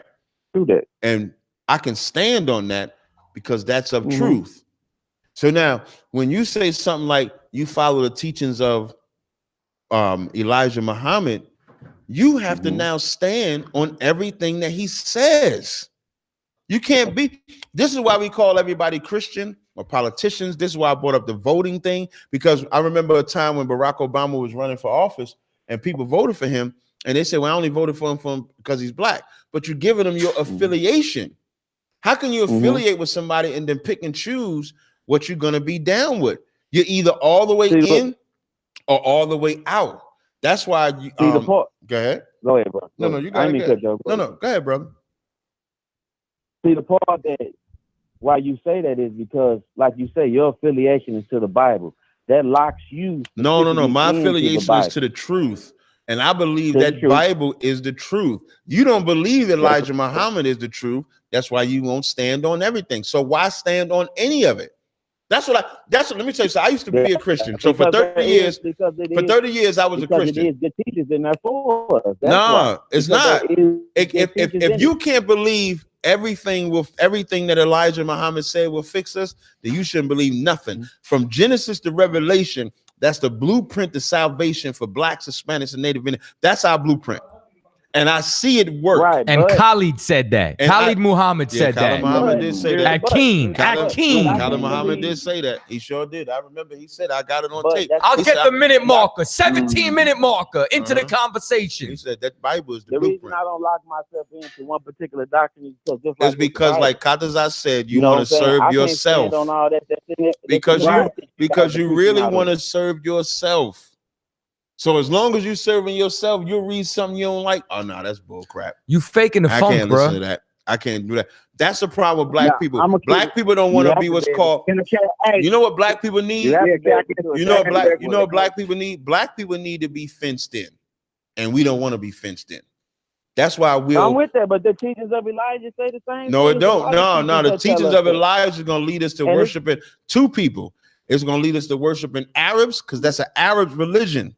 We're not Arabs, and a white man. And the white man is the devil that the Bible speaks of, and we ain't supposed to serve neither one of them. What the Bible is, the one thing that makes the Bible trump it all is that's a book that's totally for us, regardless of who's stolen it. Because the all of these ancient records, so to speak, are in everybody's hands. So you can't even say like the Bible's in the white man's hands. Shalom, Yavashim Shabbat. Kemetic records are in the white man's hands. Arab records are in the white man's hands. Buddhist records, and all these records are in everybody's hands. So you can't use that as a cop-out. What we got to look at is, where are we in any of these? Which one of this describes us? Take our feelings out, take our emotions out, take what we want to do out, take all of that out. And let's just serve the God. We are, and that's the thing with black people. Romans 10:1 says that it is my heart's desire for all Israel that they might be saved. For they have a zeal for the Lord, but not according to knowledge. And so because we got a zeal, we all searching. That's why even the weed head on the line, he even searching for the unknown God. He ain't named that nigga yet. But even he's searching for the unknown God. This cat follow. I'm almost done. I'm almost done. I'm almost done. Yourself. I'm almost done. I didn't mean to cut you off, but you say you not meant to. Following yourself. You meant to cut me. Who else you gonna follow? Everywhere you go, following yourself is why you still getting high. You have to look. Following yourself is why you following yourself is why you still getting high. And without Jesus say the kingdom is within. But the kingdom ain't within that weed that you taking within. You have to have instructions to know that weed is not good for you. You have to have instructions to know that this food is not good for you. Without instructions, we are destroyed. And that's the one thing black people always want to run from. Everybody wants to run from following simple instructions. No, you don't. As a child, you got to be taught by your parents. Parents are even taught by their parents, and it's a trickle down effect. But that knowledge that they get is from the people that came before them. So everybody gets no sweat. So everybody gets instructions. We all have to have instructions. The problem with black people is the instructions that we're given from that Bible, we run from that. Because like I said, the minute something is in there that we don't like, then the Bible becomes garbage. What I know is those that truly want to serve the Most High and take them instructions and serve them, their lives ain't messed up. But everybody else's lives is. And there you go, cherry picking. No, hold on. No, I'm gonna drive this point all the way home. No, I'm gonna tell you what the problem with you're saying is. Y'all have been cherry picking at whatever it is. Like the problem is you're really an adoptionist. You just go and grab a little piece of whatever it is that makes you feel good. That's why even when you said that the kingdom of heaven is within you, to get the kingdom of heaven, you have to serve the Most High. That kingdom can't be in you without being fenced in. That kingdom can't be in you without following those laws, statutes, and commandments. Hold on, let's say discipline. Let's say discipline, because we're gonna get everything will get lost in the wash. Right, but you have to look at more than one discipline. There's no way you can look in one book, brother, and try to understand. You don't have any discipline. No, there's no way. You don't have any discipline. That's why you're lost. Hey. You get what I'm saying? That's why you are ever searching and never able to find the truth. Right. The truth is not in one book. This is what I'm telling you. The truth is only in those scriptures. I agree. Period. You cannot be a doctor. Period. You can't even work at Walmart. They give you more than 2 books when you work at Walmart. That's true, Captain. That's true, brother. The Bible is more than one book. The Genesis is a book. Revelations is a book. Numbers is a book. The Bible is a compilation of books. Right, shut the fuck up. Body bag. Body bag. What's his name? Hey, what's the weed? Hey, we had. What's your name? What's your name? I want to say your name. I don't want to call you Cosmic Kev. That's his name for real, Cosmic Kev? Brother Kev. Mufasa, body bag. Cosmic Kev, no body bag. No, the sister stayed quiet. The so sister, her body bag is not in a body bag. You smart. You loyal. The sister's so smart. She said, "I ain't fucking with none of y'all tonight." Go buy your mama a house. But I respect it, though. I respect it, man. Hey, I'm gonna come. Hey, I'm gonna start coming to y'all class. But what I want to see, I'm saying, get to the meat and give me the laws. I don't need to hear about. Yeah, bro. Me, right? I don't need to hear about, if I may, I don't need to hear about no man sleeping with his. Who's speaking right now? Who's speaking right now? The weed head? Kev. Hold on. Kev, this is what I want you to do. Cosmic Kevin, this is what I need you to do. Don't come to class. I'm here. Stay out of class. If stay out of class. If you come to class, brother, I promise you're gonna get bounced on your head with that attitude. Like I know, I'm telling you. It's not attitude, though. No, brother, you sound like a proud bastard. You want to come into my classroom and then dictate what it is that you're gonna learn. Like this is what you need to understand. When you come into our classroom, hold up, focus. Like if you're going to enter into our classroom, you shut the hell up and you learn. You don't go into the white man's college and say, kick your feet up on the desk and say, this is what I want the syllabus to be. And you know what the problem is? It's because hold on. No problem. I can only go so far. And I can only wait. That work? I can only go so far with it. So what is that in one?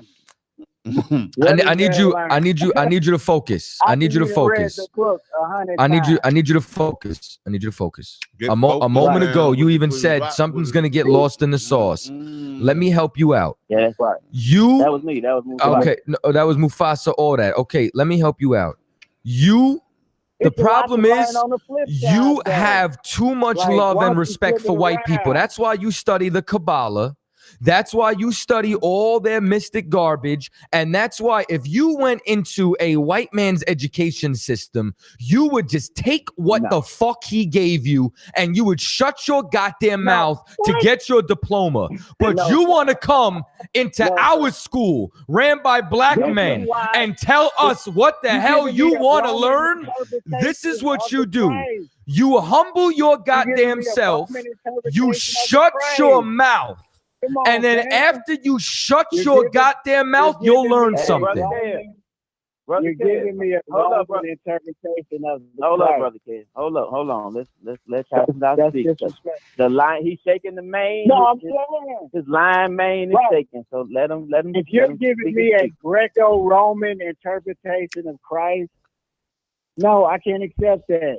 The Christ is an old energy that's been around. But you will accept. Hold on. But you will accept the Kabbalah, which was written by a devil, which is beyond a Greco-Roman. But you will accept the Talmud. But you will accept the Gospel of Thomas. Yeah, he said the Gospel of Thomas. Brother, put the weed down.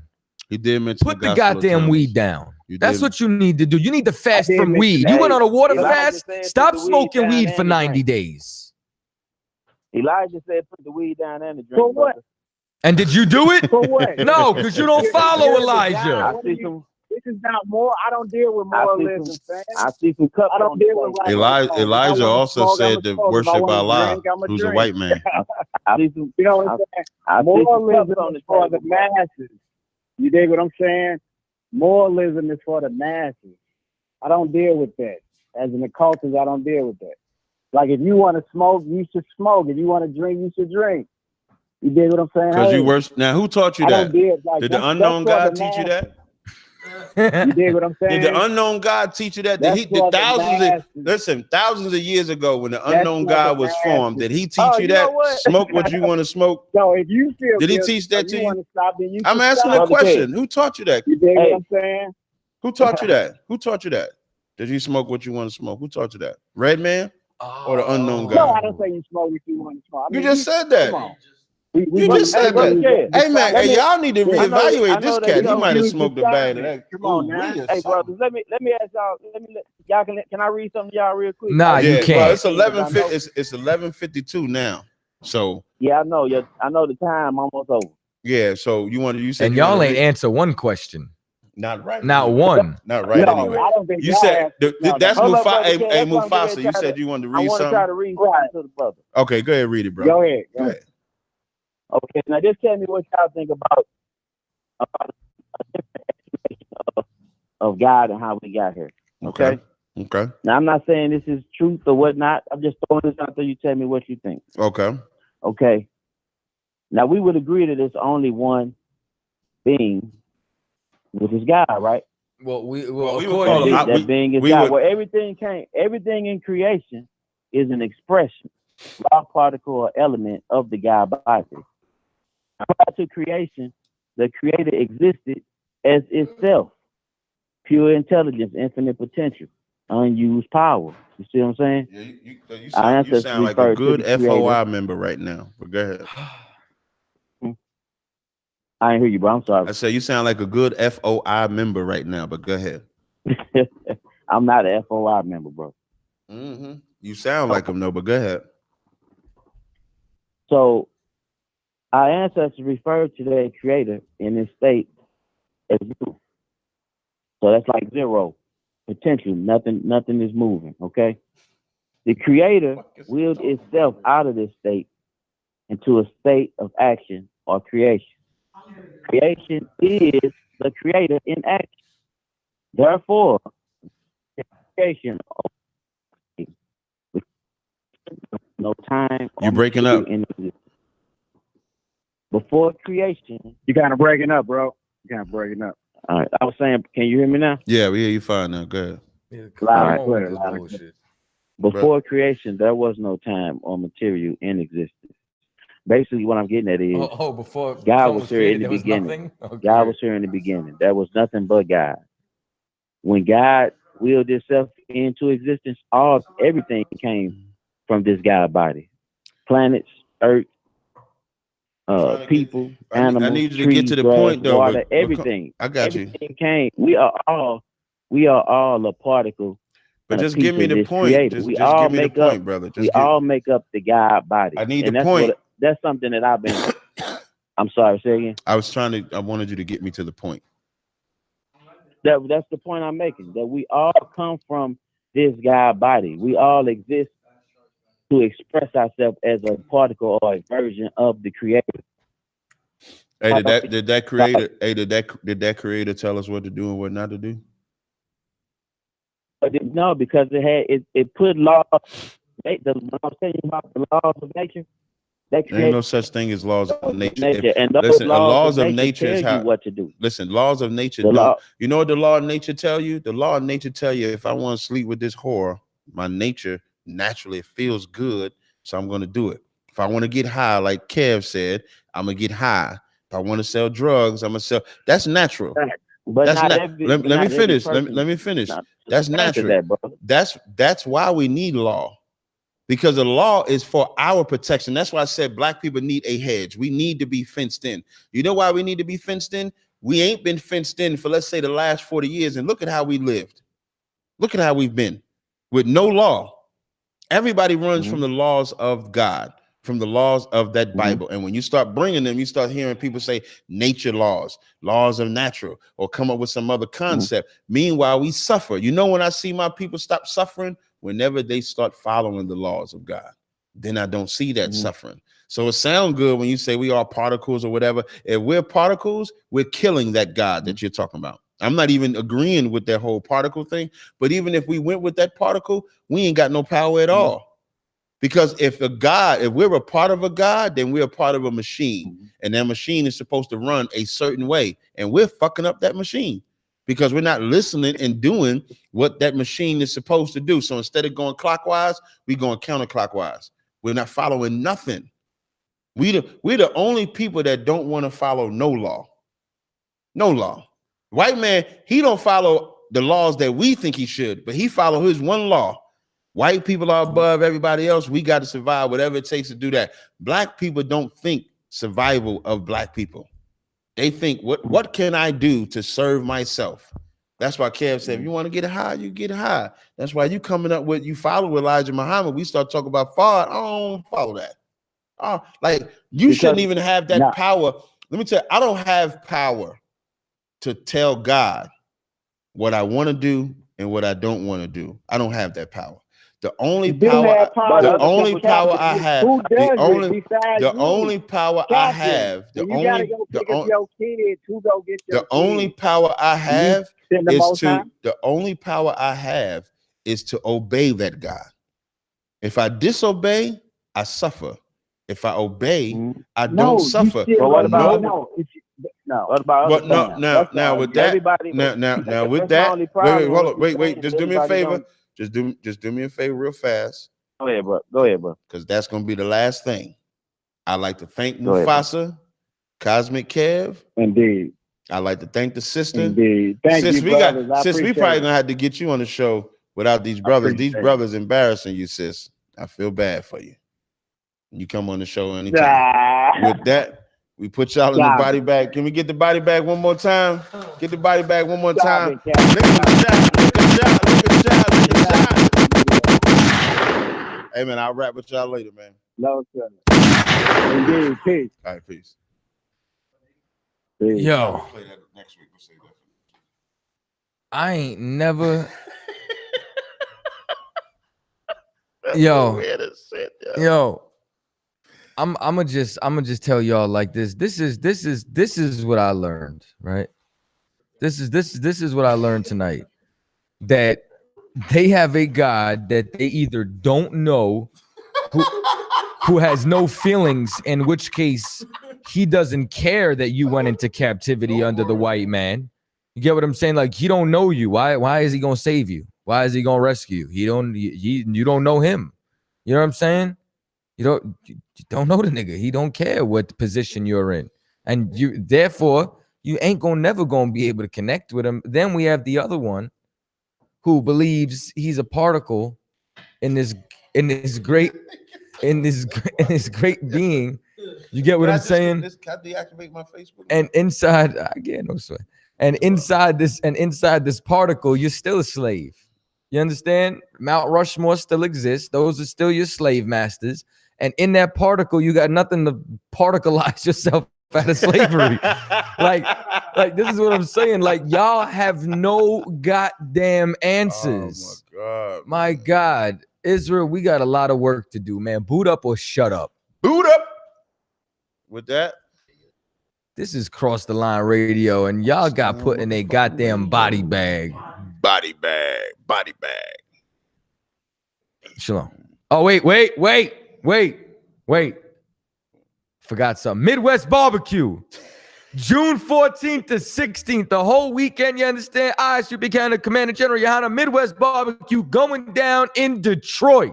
Right. It's going down, man, you understand? For info, you can call Captain Laban, 586-382-0569. 586 New York will be there. 382-0569. Lord willing, I'm going to be there. I don't know if I'm going to make it, but shalom. I'm just saying. I don't think it's going down like that. Oh, yeah, because your ribs graduating, right? Okay.